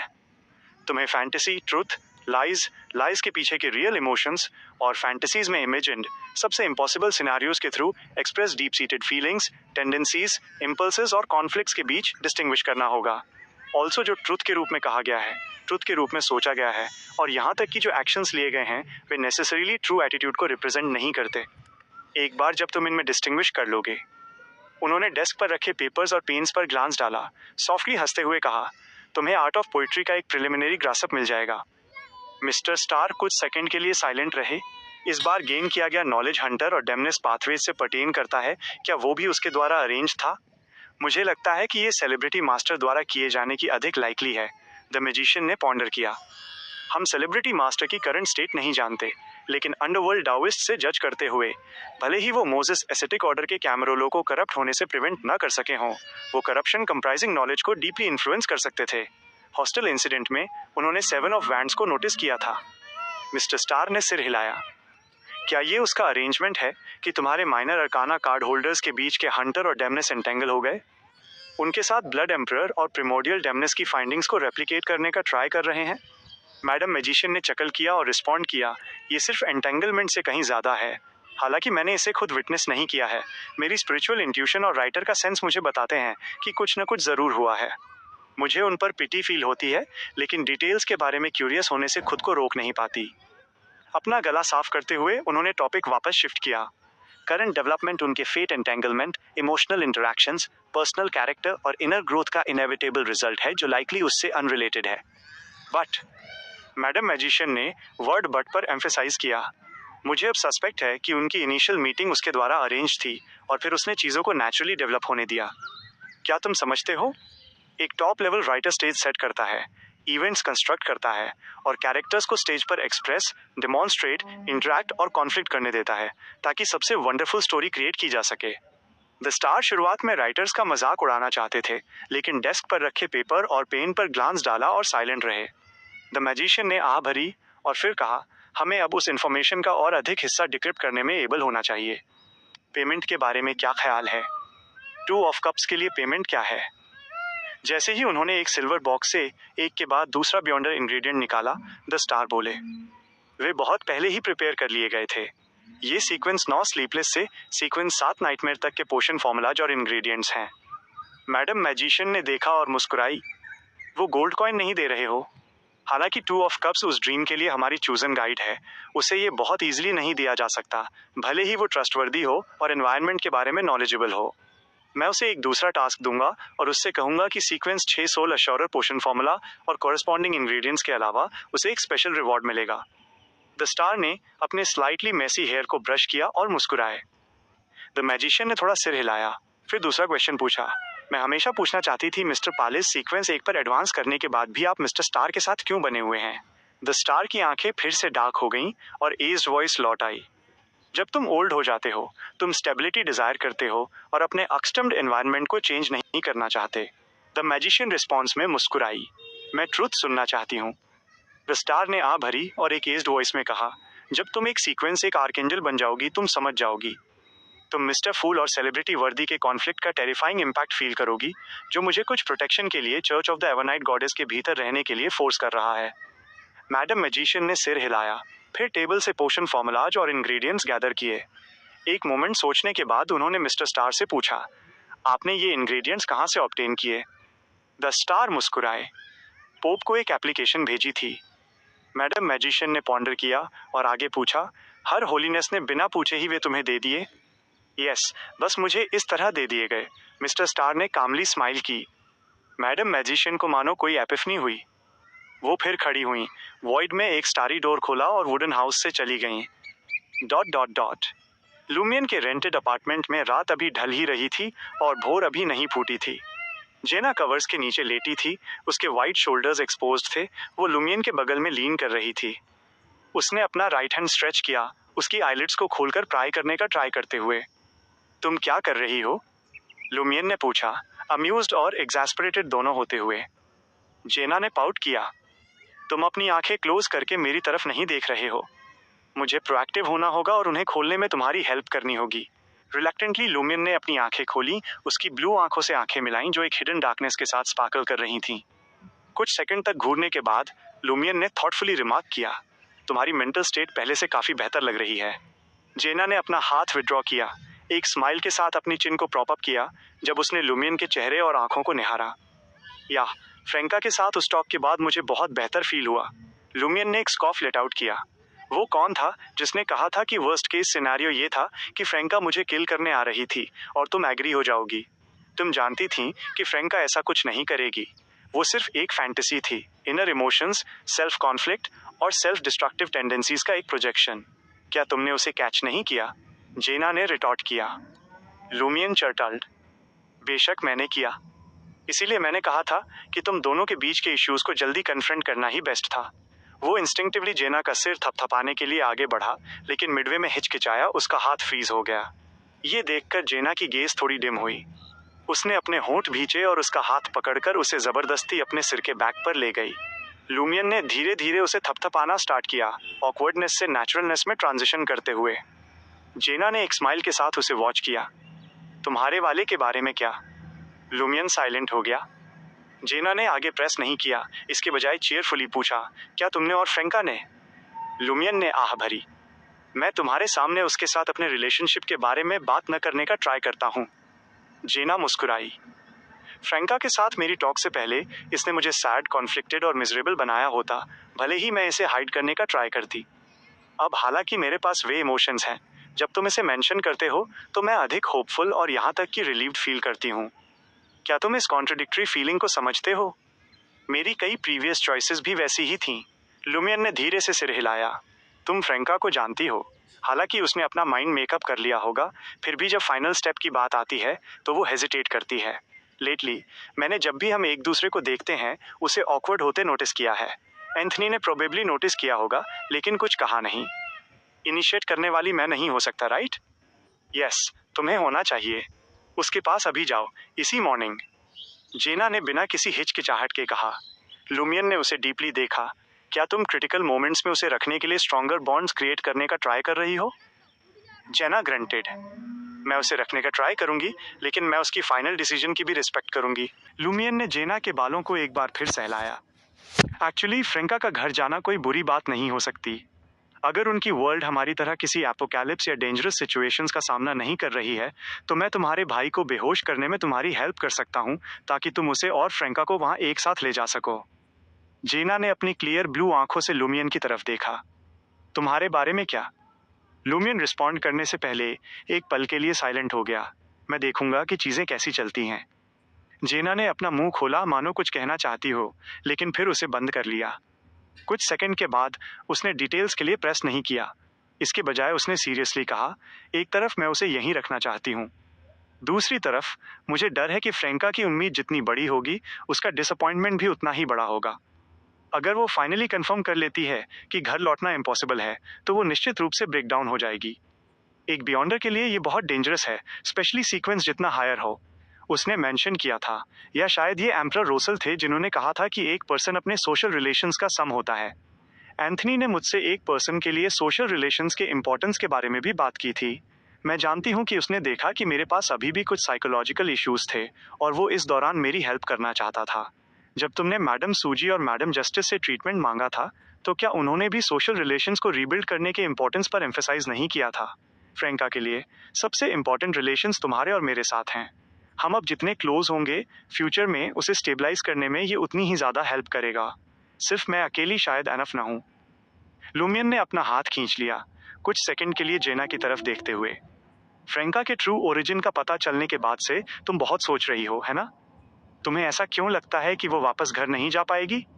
जेना की आंखें फ्लिकर हुईं और उसने प्रोवोकेटिवली कहा, फ्रैंका ने बाद में मुझे बताया कि एम्परर रोसेल और वो एक ही वर्ल्ड और एक ही कंट्री से आए थे। मैं सोच रही थी एम्परर कम से कम एक एंजल थे, शायद एक ट्रू गॉड बनने के करीब भी थे, और वो वापस नहीं जा सके। क्या तुम्हें नहीं लगता कि इसका मतलब ये है कि ये या तो होपलेस है या इम्पॉसिबल? लूमियन ने एक स्माइल के साथ आह भरी। लेकिन फ्रैंका और दूसरों का मानना है कि या तो एम्परर के पास कुछ अनएक्सपेक्टेड होने से पहले वापस जाने का रास्ता खोजने का समय नहीं था, या उन्होंने अपनी डेथ फेक की और पहले ही वापस ट्रांसमाइग्रेट कर गए। जेना ने अपना सिर हिलाया। यह निश्चित रूप से लेटर वाला नहीं है। अगर ऐसा होता तो एम्परर वापस क्रॉस करने से पहले अपनी डायरी के कुछ पार्ट्स को डिस्ट्रॉय कर देते। तुम काफी शार्प हो, लूमियन ने थॉटफुली रिमार्क किया। फ्रैंका ने जो एम्परर की डायरी शेयर की थी उससे ये क्लियर है कि उन्होंने अपने लेटर ईयर्स में कुछ टेरिफाइंग सामना किया था। लेकिन जो चीज़ मुझे कंफ्यूज करती है वो ये है कि उस पीरियड के दौरान उन्होंने कभी वापस जाने पर कंसिडर करते हुए नहीं देखा। ऑल्सो वो अपनी एल्डेस्ट डॉटर को बहुत हाईली वैल्यू करते थे और क्वीन मिस्टिक बर्नाडेट अभी भी हमारी वर्ल्ड में एक्टिव हैं। यही रीजंस हैं जिनकी वजह से मुझे लगता है कि फ्रैंका की होप स्लिम है। उनके पास प्रोबेबली सिमिलर थॉट्स हैं, लेकिन वे बस इस पर बिलीव नहीं करना चाहते। लूमियन की वॉइस अचानक सोम्बर हो गई। लोगों को जीने के लिए होप की जरूरत होती है। जेना धीरे से हंसी, लूमियन की बेयर चेस्ट पर सर्कल ट्रेस करते हुए। तुम भी काफी बेहतर कर रहे हो, ऐसी बात कहने में एबल हो रहे हो। इससे पहले कि लूमियन रिस्पॉन्ड कर पाता, उसने अपना सिर उठाया और उसकी तरफ देखा। आज मॉर्निंग फ्रैंका को देखने जाओ, ओके? क्या यह कुछ ऐसा है जो मैं अकेले कर सकता हूँ? लूमियन मुस्कुराया। अगर वो नहीं चाहती तो मैं उसे फोर्स नहीं कर सकता। क्या मैं कर सकता हूँ? जेना हंसने से खुद को नहीं रोक सकी। वो डीप डाउन एग्री होने के लिए इंक्लाइंड है। इनिशियल इमोशंस शांत होने के बाद वो बस थोड़ा ऑकवर्ड फील कर रही है, स्पेशली चूंकि उसे तुम्हारा सामना करना है अपने फ्रेंड के भाई का जो उसकी ट्रू स्टेट जानता है। तुम फ्रैंका को जानते हो, लुमियन ने टीज किया। जब वो इम्पल्सिव होती है तो वो कुछ भी ट्राई करेगी, लेकिन जब वो शांत हो जाती है तो वो एक ऑस्ट्रिच में टर्न हो सकती है। इनिशिएटिव लो। शायद वो सिर्फ तुम्हारे फर्स्ट मूव करने का वेट कर रही है, जेना ने सजेस्ट किया, जेलसी और एंटिसिपेशन का एक मिक्स फील करते हुए। लुमियन ने अपने हाथ फैलाए। मैं इनिशिएटिव कैसे लूं? ऐसे मैटर्स में फर्स्ट मूव करने वाला मैं कभी नहीं रहा।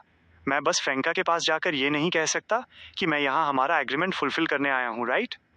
जेना की आंखें चमक उठी जब उसने एक पल के लिए सोचा। उसके सामने अपना गिल्ट शो करो, जितना हो सके उसकी हेल्प करो, और फिर पूछो कि क्या उसे अपने हेड, शोल्डर्स और बैक के लिए मसाज की जरूरत है। अगर वो ऑब्जेक्ट नहीं करती है और वहाँ फिजिकल कांटेक्ट होता है तो तुम ग्रेजुअली ग्रेजुअली जेना की आवाज धीमी हो गई, क्विकली कंक्लूड करते हुए, गॉट इट? तुम काफी एक्सपीरियंस्ड लगती हो, लुमियन ने अम्यूज्ड होकर कहा। जेना ने रेमिनिस किया। जब मैं एक शोवी दिवा थी तो मैंने कुछ चीजें देखी थी।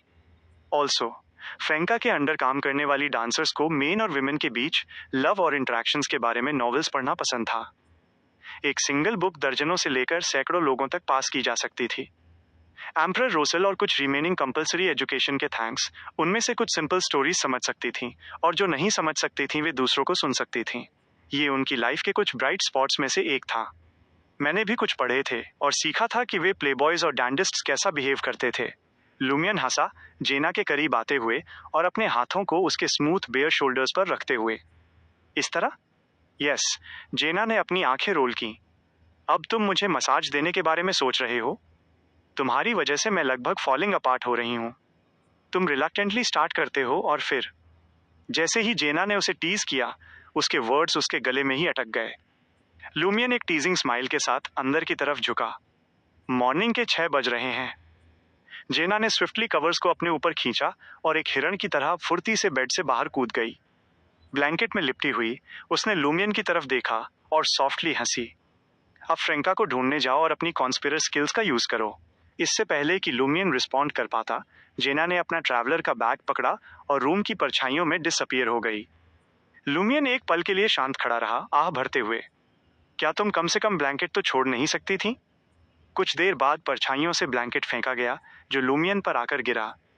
लूमियन ने एक स्माइल के साथ अपना सिर हिलाया, अपने माइंड में फ्रेंका की वॉइस की मिमिक्री करते हुए। Aesthetic activate dot dot dot.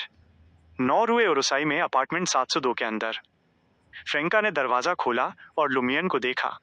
उसे इंस्टेंटली अनकंफर्टेबल फील हुआ और उसने विश किया कि वो उसके चेहरे पर दरवाजा बंद कर सकती।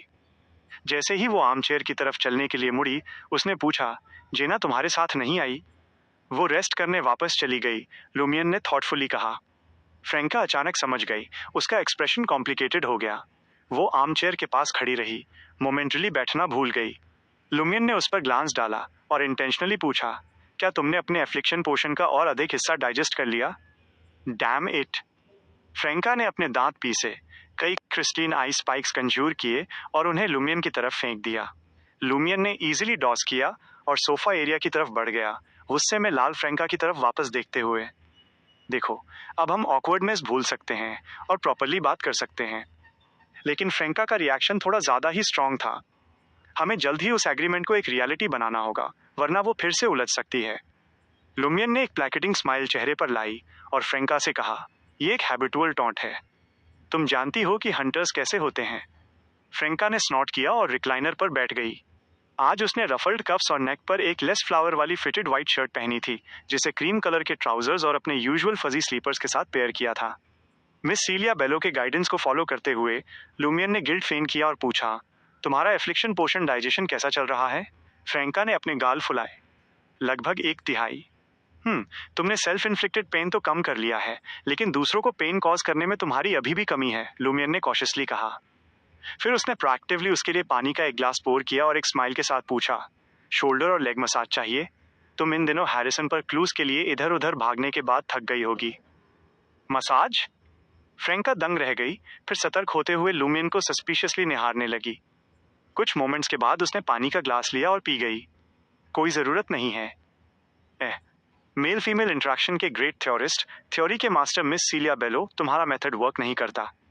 मुझे एक कॉन्स्पिरर के रूप में अपनी खुद की इम्प्रोवाइजेशन पर रिलाई करना होगा। लुमियन जल्दी से सिंगल सोफा पर बैठ गया। उसने अपना मुंह खोला मानो कुछ कहना चाहता हो, फिर उसे बंद कर लिया, अपने ट्रैवलर के बैग से ब्लैक टियर हेडपीस निकालते हुए। फ्रेंका ने रियलाइज किया कि लुमियन चेक कर रहा था कि क्या डेमनेस ऑफ ब्लैक मिरर के थ्रू ऑब्जर्व कर रही थी। Well, perfect timing. Franca Amandina के लिए पोशन फॉर्मूला और इंग्रेडिएंट्स को मेंशन करने ही वाली थी, जब उसने देखा कि लुमियन ने क्विकली ब्लैक टेयर को दूर रख दिया और उसे एक लुक दिया। वह डेमनेस ऑफ ब्लैक वॉच कर रही है, फ्रेंका ने अपने वर्ड स्वैलो कर लिए। अगले ही सेकंड उसने लुमियन को उठते, अपनी तरफ वॉक करते और एक स्माइल के साथ आर्मचेयर में खुद को स्क्वीज करते देखा। हे हे, फ्रेंका दंग रह गई। उसका फर्स्ट रिएक्शन इस स्पेस इन्वेडर को एक लेसन सिखाने का था, लेकिन फिर उसने लुमियन का पर्पज रियलाइज किया। डेमनेस ऑफ ब्लैक की आंखों में हम लवर्स हैं। अगर हम कोई इंटीमेसी शो नहीं करेंगे तो ये सस्पिशियस होगा। ओके, चलो एक शो पुट ऑन करते हैं। फ्रेंका ने लुमियन की आर्म को अपनी वेस्ट के चारों तरफ रैप होते फील किया। उसकी बॉडी स्टिफ हो गई इससे पहले कि वो खुद को रिलैक्स करने के लिए फोर्स करती। फिर लुमियन ने उसे चारों तरफ घुमाया और उसने खुद को उसकी गहरी ब्लू आंखों और चिजल फेस को निहारते हुए पाया। मैं यहाँ अपना प्रॉमिस फुलफिल करने आया हूँ, लुमियन ने उसे एक और लुक देते हुए कहा। वो धीरे से हंसा और धीरे धीरे अपना सिर नीचे झुकाया। फ्रेंका की आंखें फटी की फटी रह गईं।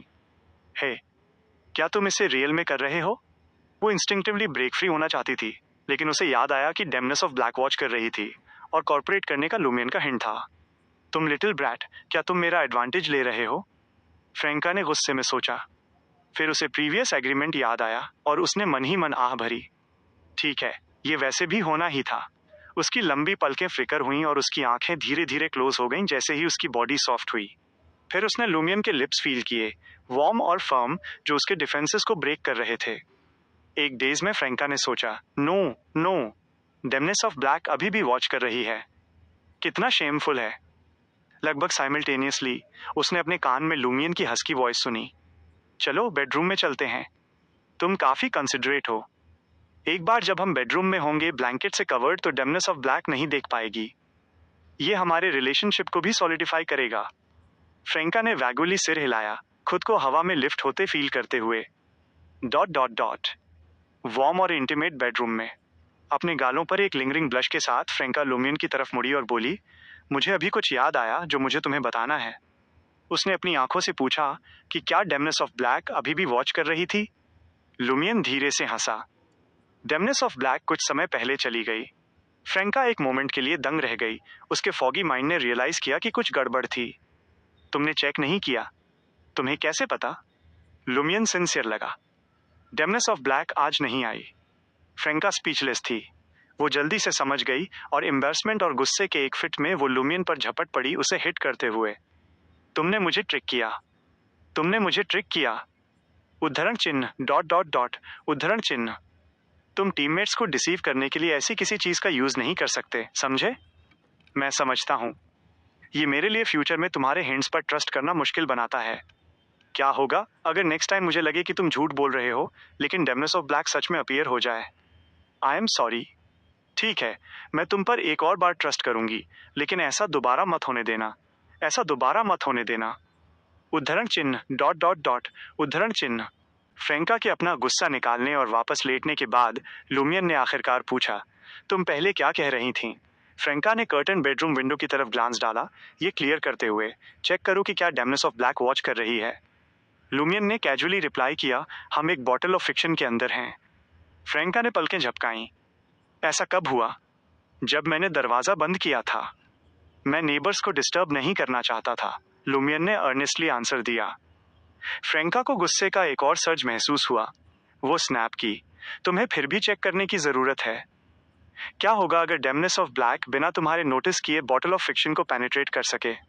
Yes yes. लुमियन ने अपनी फॉल्ट एडमिट की और अपने ट्रैवलर के बैग से ब्लैक टीयर हेडपीस निकाला, इसे वापस रखने से पहले कुछ सेकंड के लिए क्विकली सेंस किया। फ्रैंका आखिरकार रिलैक्स हुई और सेटिस्फैक्शन में सिर हिलाया। बात यह है कि मिस्टर स्टार ने मुझे एक और टास्क दिया है। उन्होंने कहा कि एफ्लिक्शन पोशन फॉर्मूला और मटेरियल्स के अलावा एक स्पेशल रिवॉर्ड भी होगा। क्या टास्क? लुमियन ने कोऑपरेटिवली पूछा। फ्रैंका पजल दिखी और बोली, समारिटन विमेन स्प्रिंग से कुछ पानी लाना। लुमियन का फर्स्ट रिएक्शन टास्क के पर्पज पर कंसीडर करना था, लेकिन उसे क्विकली याद आया कि फ्रैंका ने कहा था कि mister star likely church of the Evernight से एक हाई रैंकिंग रेड ग्लव थे और अंडरवर्ल्ड डाउस्ट वो थे जो डार्कनेस पाथवे से दूसरों को बियॉन्ड पावर्स ग्रांट कर सकते थे। ये अंडरस्टैंडेबल है कि मिस्टर स्टार या बल्कि उनके पीछे चर्च ऑफ द एवरनाइट को समारिटन विमेन स्प्रिंग के पानी की जरूरत है। लेकिन ये टास्क अभी हमारे लिए बहुत सिंपल है और फिर भी वो तुम्हें एक स्पेशल रिवॉर्ड देना चाहते हैं। क्या ये थोड़ा स्ट्रेंज नहीं लगता? लुमियन ने लाउडली पॉन्डर किया। फ्रैंका ने एक मोमेंट के लिए सोचा और बोली, मैं एग्री हूँ। ऐसा फील होता है जैसे उन्होंने ये टास्क सिर्फ मुझे स्पेशल रिवॉर्ड देने के लिए डिजाइन किया हो। इसका कोई सेंस नहीं बनता। हम सिर्फ एक बार मिले हैं। डेमनेस सेक्ट की अन्य डेमनेसेस की तुलना में फ्रैंका की सबसे बड़ी स्ट्रेंथ्स में से एक ये अज्यूम न करना था कि वो जिस भी मैन से मिलेगी वो उसके प्यार में पागल हो जाएगा या उसे प्लीज करना चाहेगा। लुमियन ने कुछ सेकंड के लिए कंसीडर किया और कहा, मे बी वो स्पेशल रिवॉर्ड बहुत सारी ट्रबल लेकर आएगा। ये कुछ ऐसा भी रिप्रेजेंट करता है जो मिस्टर स्टार सच में चाहते हैं कि तुम करो। फ्रैंका ने अंडरस्टैंडिंग में सिर हिलाया। फ्री रिवॉर्ड सबसे एक्सपेंसिव होते हैं। जो फ्री अपीयर होता है वो अक्सर हिडन कॉस्ट के साथ आता है। इसे समझते हुए उसे कम चिंता महसूस हुई। उसने सोचा कि स्पेशल रिवॉर्ड के साथ जो पोटेंशियल प्रॉब्लम्स हैं, भले ही वे सिग्निफिकेंट ट्रबल लेकर आएं, कुछ ऐसा होना चाहिए जिसे वो और उसके कंपेनियंस हैंडल कर सकें। Otherwise major arcana card holders ऐसा चॉइस मेक नहीं करते। वो फिर लुमियन की तरफ मुड़ी और पूछी, सप्लीमेंट्री इंग्रेडिएंट्स का तुम्हारा कलेक्शन कैसा चल रहा है? ये एक डेली कंसर्न होना चाहिए था, लेकिन क्या वो पिछले कुछ दिनों में जब भी लुमियन को देखती थी अनकंफर्टेबल फील नहीं कर रही थी? लुमियन ने आंसर देने से पहले एक पल के लिए रिफ्लेक्ट किया। मैंने कुछ साल पहले के वॉर से एक बड़ा बैटलफील्ड ढूंढ लिया है और ब्लड स्टेन्ड सॉइल का एक बैग हासिल कर लिया है। मैंने सोचा था कि तुम उस कैंप में जाओगे जहां एंथनी और उसके कॉमरेड्स पर अटैक हुआ था, फ्रैंका ने टीज किया। लुमियन ने अम्यूजमेंट के साथ रिस्पॉन्ड किया, क्या मैं इतना बड़ा डेविल हूँ? बिसाइड्स वो कोई बड़ा बैटलफील्ड नहीं है और एक ईविल गॉड की वर्शिप से पॉल्यूटेड हो सकता है। फ्रैंका ने संक्षेप में सहमति जताई। बाकी चीजों के बारे में क्या? मैंने कंफर्म किया है कि सेंटिक आइलैंड पर वोल्केनो के बॉटम में एक्टिव लावा है, लेकिन इसे अभी कलेक्ट करना अननेसेसरी है। ये ट्रैवलर के बैग में क्विकली सॉलिडिफाई हो जाएगा। जब जरूरत होगी मैं इसे टेलीपोर्ट कर लूंगा। लुमियन इन दिनों दुनिया भर में ट्रैवल करने के लिए अपनी टेलीपोर्टेशन एबिलिटी का यूज कर रहा था। मैं स्टोन ऑफ कैटास्ट्रॉफी से पॉल्यूटेड प्लांट्स और ट्रीज का पाउडर खुद बनाने की प्लानिंग कर रहा हूँ। जहां तक अकाउंट्स की बात है वो बहुत सिंपल था। इसे खुद बनाओगे? फ्रैंका सरप्राइज्ड थी। क्या ये पॉसिबल है? ये थियोरेटिकली फीसिबल होना चाहिए। एक बियॉन्डर क्रिएचर के कुछ पार्ट्स ऐसे सप्लीमेंट्री इंग्रेडिएंट्स को रिप्लेस कर सकते हैं। और मेरे पास स्वॉर्ड ऑफ करेज है। मैं इसे और इसके कंपेनियंस को प्लांट्स और ट्रीज के ढेर पर रख सकता हूँ, कंज्यूमेबल्स को मॉनिटर और रिप्लेस करते हुए। लगभग कुछ दिनों में मुझे पॉल्यूटेड प्लांट्स और ट्रीज क्रिएट करने में एबल होना चाहिए। बेशक यह pollution simple stone of catastrophe pollution से अधिक कॉम्प्लेक्स और सीवियर होगा। मैं पहले मैडम मैजिशियन से कंसल्ट कर लूंगा कि क्या अमाउंट कम किया जाना चाहिए। इंडीड, फ्रैंका की आंखें चमक उठीं, फिर थोड़ी डिम हो गईं। लेकिन डेमनेस ऑफ डेस्पेयर के सप्लीमेंट्री इंग्रेडिएंट्स के लिए प्लेग मदर सर्पेंट बाइल और सिल्वर हंटर के फ्रेगमेंट्स ब्लैक टीयर द्वारा नहीं बनाए जा सकते। कोई जल्दी नहीं है। जेना ने अभी तक प्लेजर पोशन को पूरी तरह से डाइजेस्ट नहीं किया है। डेमनेस ऑफ एफ्लिक्शन बनने में अभी कुछ और दिन या 1-2 हफ्ते भी लगेंगे। लुमियन ने सोचा और कहा, मैंने 7 डिफरेंट प्लेग विक्टिम्स का ब्लड कलेक्ट कर लिया है। हालांकि इस मोमेंट पर कोई वाइड स्प्रेड प्लेग नहीं था, लेकिन नॉर्दर्न और साउदर्न कॉन्टिनेंट्स में कई जगहों पर स्पोरेडिक आउटब्रेक्स थे। वे या तो क्विकली कंटेन कर लिए गए थे या बिना फैले छोटे आइसोलेटेड एरियाज तक लिमिटेड थे। दोनों डेमनेसिस के मैजिक मिरर डिविनेशन के साथ लुमियन ने 8 या 9 सिमिलर लोकेशंस को पिन पॉइंट किया, फिर लुगानो के साथ वहां टेलीपोर्ट किया। अगर अथॉरिटीज ने पहले ही आउटब्रेक को नोटिस कर लिया होता और इसे कंट्रोल करने के लिए वर्क कर रही होती, तो वो प्लेग विक्टिम्स का ब्लड कलेक्ट करने के बाद लीव कर देता। अगर प्लेग अभी भी शांति से फैल रहा होता, तो वो लुगानो की हेल्प से इसे हील करने का अटेम्प्ट करता। अगर इसे सॉल्व नहीं किया जा सकता था, तो वो अथॉरिटीज को इन्फॉर्म करने का एक तरीका ढूंढता। इन कुछ दिनों की कड़ी मेहनत के बाद लुमियन ने बेसिकली अपने गोल्स अचीव कर लिए थे।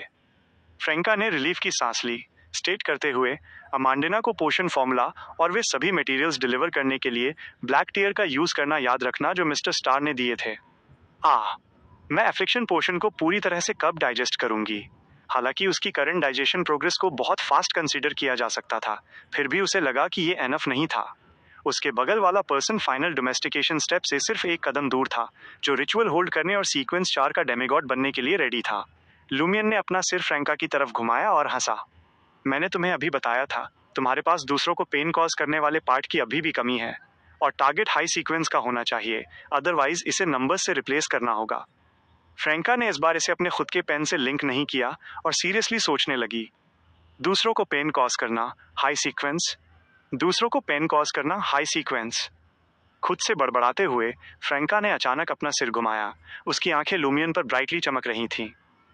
लुमियन की स्माइल फेड हो गई जैसे ही उसने एक भौं उठाई और पूछा, क्या तुम्हारे पास कोई बोल्ड आइडिया है? फ्रैंका धीरे से हंसी। तुम्हारे पास एक फॉल्स एंजल रैंक है।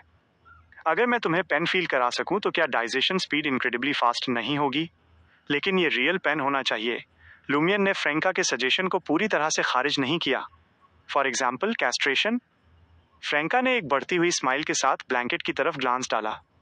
लुमियन रिस्पॉन्ड करने से पहले एक पल के लिए साइलेंट हो गया। हम ट्राई कर सकते हैं। वेट, तुम सच में एग्री हो रहे हो? फ्रैंका चौंक गई। वो कैस्ट्रेशन के सजेशन के साथ केवल जोकिंग कर रही थी। अगर ये सच में तुम्हें एफ्लिक्शन पोशन को क्विकली डाइजेस्ट करने में हेल्प कर सकता है। लुमियन ने कंधा उचकाया। ये वैसे भी वापस ग्रो कर सकता है। इसे भूल जाओ, ये बहुत पेनफुल है। ये तुम्हें सीरियस साइकोलॉजिकल ट्रॉमा और इश्यूज के साथ छोड़ देगा, फ्रैंका ने अपने बिखरे बालों को सहलाते हुए कहा। अचानक उसकी आंखें चमक उठीं। मेरे पास एक बेहतर प्लान है, एक जीनियस प्लान। लुमियन को अनईजी फील हुआ, ये सेंस करते हुए कि फ्रैंका का नया प्लान शायद कैस्ट्रेशन से भी ज्यादा एंड्योर करने में हार्ड हो सकता है। फ्रैंका की स्माइल विंग्ड हो गई। मैंने कैस्ट्रेशन से उस जूली के बारे में और उसके डाइजेशन मेथड के बारे में सोचा। वह उस मोमेंट को सीज करती थी जब टारगेट अल्टीमेट सेटिस्फैक्शन तक पहुंचने वाला होता था, फिर उसे कट ऑफ कर देती थी, उन्हें एक्सट्रीम प्लेजर से एक्सट्रीम पेन में प्लंज करते हुए। मैं अधिक जेंटल हो सकती हूँ, इसे कट ऑफ ना करके, बल्कि तुम्हें अल्टीमेट सेटिस्फैक्शन तक पहुंचने से प्रिवेंट करके। तुम्हें बिना फुलफिलमेंट के ईयरन और सफर करने दूं, जो कि एक तरह का इंटेंस पेन भी है। लुमियन ने एक भौं उठाई, बोलने में अनेबल था। फ्रैंका की स्माइल और ज्यादा सिनिस्टर हो गई, एक प्रैंक पुल करने के लिए ढूंढने के बाद। इसके लिए मुझे तुम्हें डेमनेस के स्पाइडर सिल्क से बाइंड करने की ज़रूरत है और टूल्स प्रिपेयर करने की ज़रूरत है, और स्टिमुलेशन को एनहेंस करने के लिए तुम्हें सिल्क को जलने से रिफ्रेन करने के लिए अपनी एसिटिक एबिलिटीज़ का यूज़ करना होगा। हालांकि ये जूली के मेथड से कंपेयर नहीं करेगा, लेकिन तुम्हारी फॉल्स एंजल रैंक मुझे इसे क्विकली डाइजेस्ट करने में हेल्प करनी चाहिए। ये कहते हुए फ्रैंका ने अपनी टंग क्लिक की। मैंने कभी नहीं सोचा था कि मैं ऐसा कुछ करूंगी और टॉर्मेंटिंग करने वाली मैं होंगी। पास्ट में लुमियन के पास इस पेन का एक कंक्रीट कॉन्सेप्ट नहीं रहा होगा, लेकिन दोनों डेमनेसेस को एक्सपीरियंस करने के बाद वो अब इमेजिन कर सकता था कि वो टॉर्मेंट कितना अनबियरेबल होगा। ये पेन का हेल है। लुमियन आह भरे बिना नहीं रह सका। यही डेमनेस है जो प्लेजर और पेन लेकर आती है, फ्रेंका ने एक स्माइल के साथ कहा। लुमियन बेड से बाहर कूदा और अपने कपड़े उठा लिए। ए? फ्रेंका पजल्ड दिखी।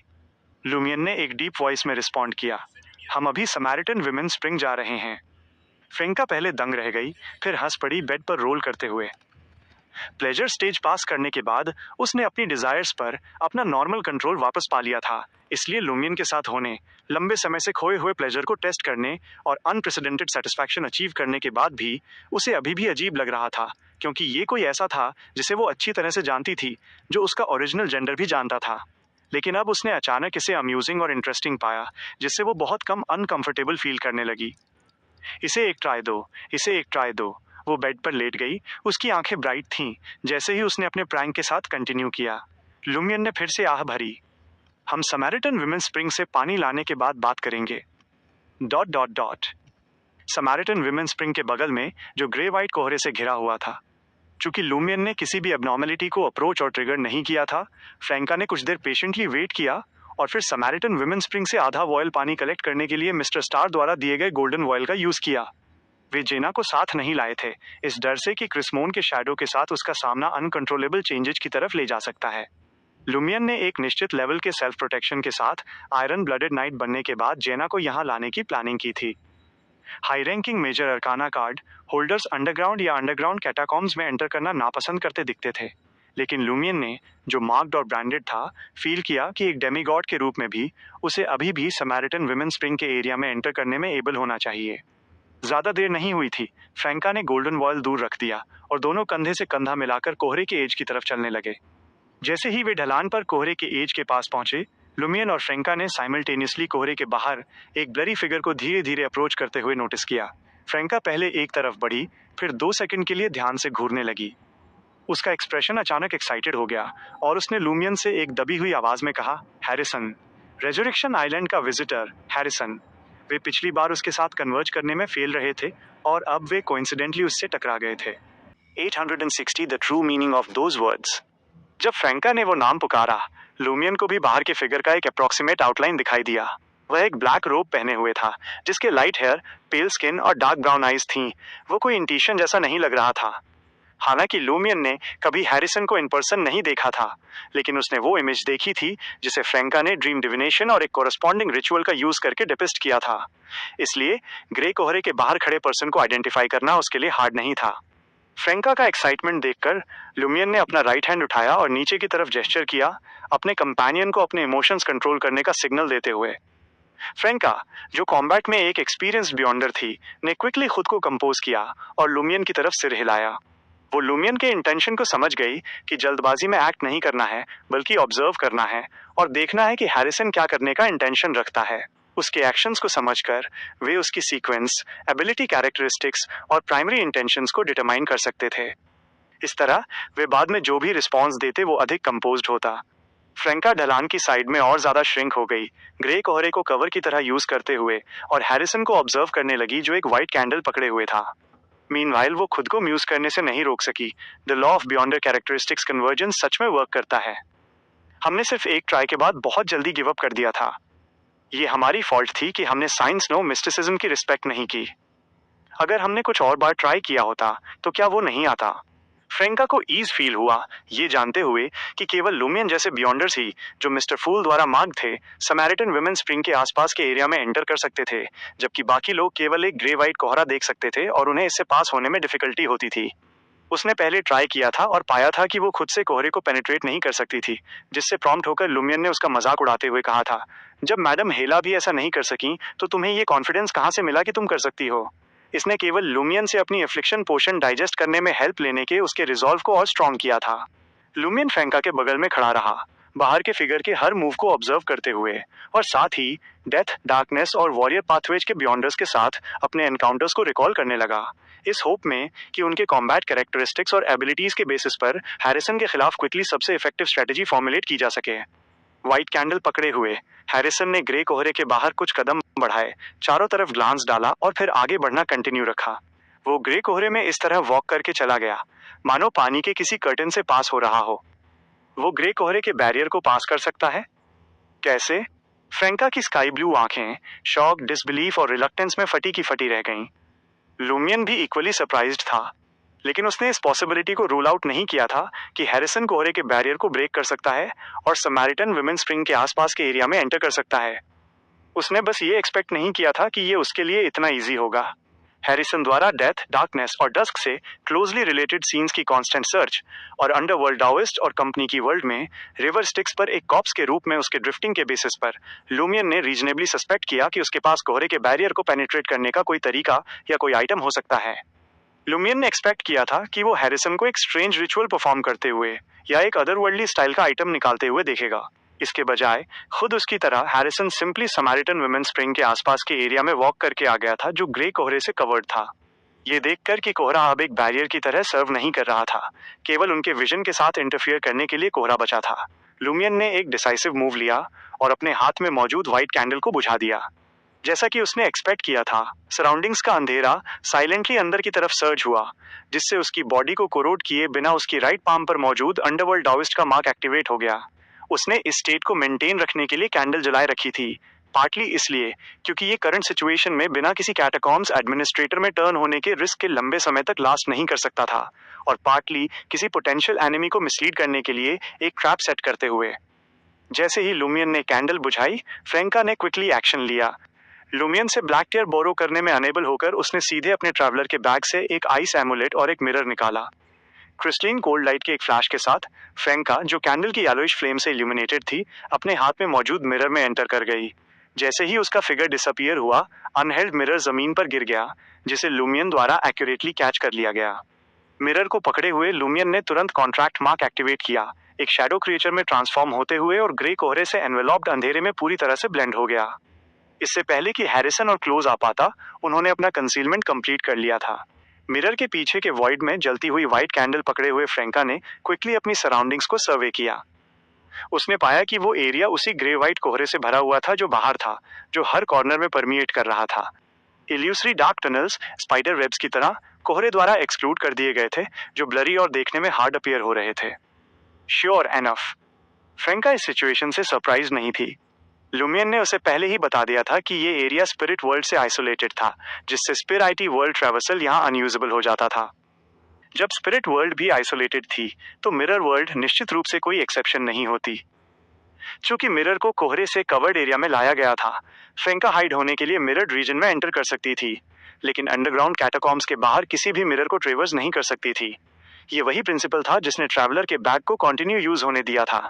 फ्रैंका लुमियन के पर्सन पर मौजूद मिरर्स तक भी नहीं पहुंच सकती थी, बाहर कैटाकॉम्स के मिरर्स की बात तो दूर थी। बेशक फ्रैंका का इंटेंशन हाइडिंग के अलावा किसी और चीज के लिए मिरर वर्ल्ड का यूज करने का नहीं था, ताकि व्हाइट कैंडल के येलोइश ग्लो को हैरिसन द्वारा देखे जाने से प्रिवेंट किया जा सके। हैरिसन पर अपने प्रीवियस एम्बुश के दौरान उसने ऐसा नहीं किया था, क्योंकि जो एरिया वो मिरर के थ्रू मॉनिटर कर सकती थी वो बहुत छोटा था और विजन सहित सभी सेंसेस सीवियरली वीक हो जाते। फ्रैंका ग्लास मिरर के पास आई और पाया कि लुमियन ने थॉटफुली इसे हैरिसन की तरफ टर्न कर दिया था, जिससे वो अपने टारगेट को देख पा रही थी। हैरिसन को देखकर, जो व्हाइट कैंडल के येलोइश ग्लो से इल्यूमिनेटेड था, धीरे धीरे ढलान से नीचे मूव कर रहा था, फ्रैंका और ज्यादा पजल्ड हो गई।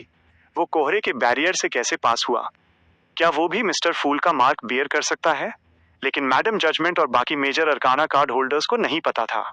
उसने पहले किसी आइटम का यूज नहीं किया था या कोई रिचुअल परफॉर्म नहीं किया था अपनी खुद की एबिलिटी पर रिलाई करते हुए।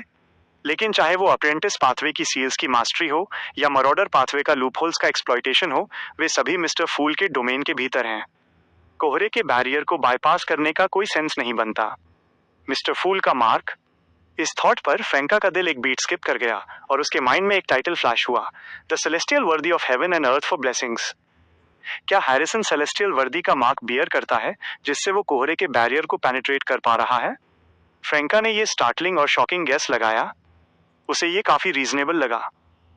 करंट इंफॉर्मेशन के बेसिस पर ऐसा लग रहा था कि सेलेस्टियल वर्दी ही इस वर्ल्ड में उनके ट्रांसमाइग्रेशन के पीछे का कल्प्रीट था, और रेजरेक्शन आइलैंड ही माउंट पेंगलाई था, एक ऐसा नोड जहां दोनों वर्ल्ड्स इंटरसेक्ट करती थीं, या एक ट्रांसमाइग्रेशन पॉइंट था।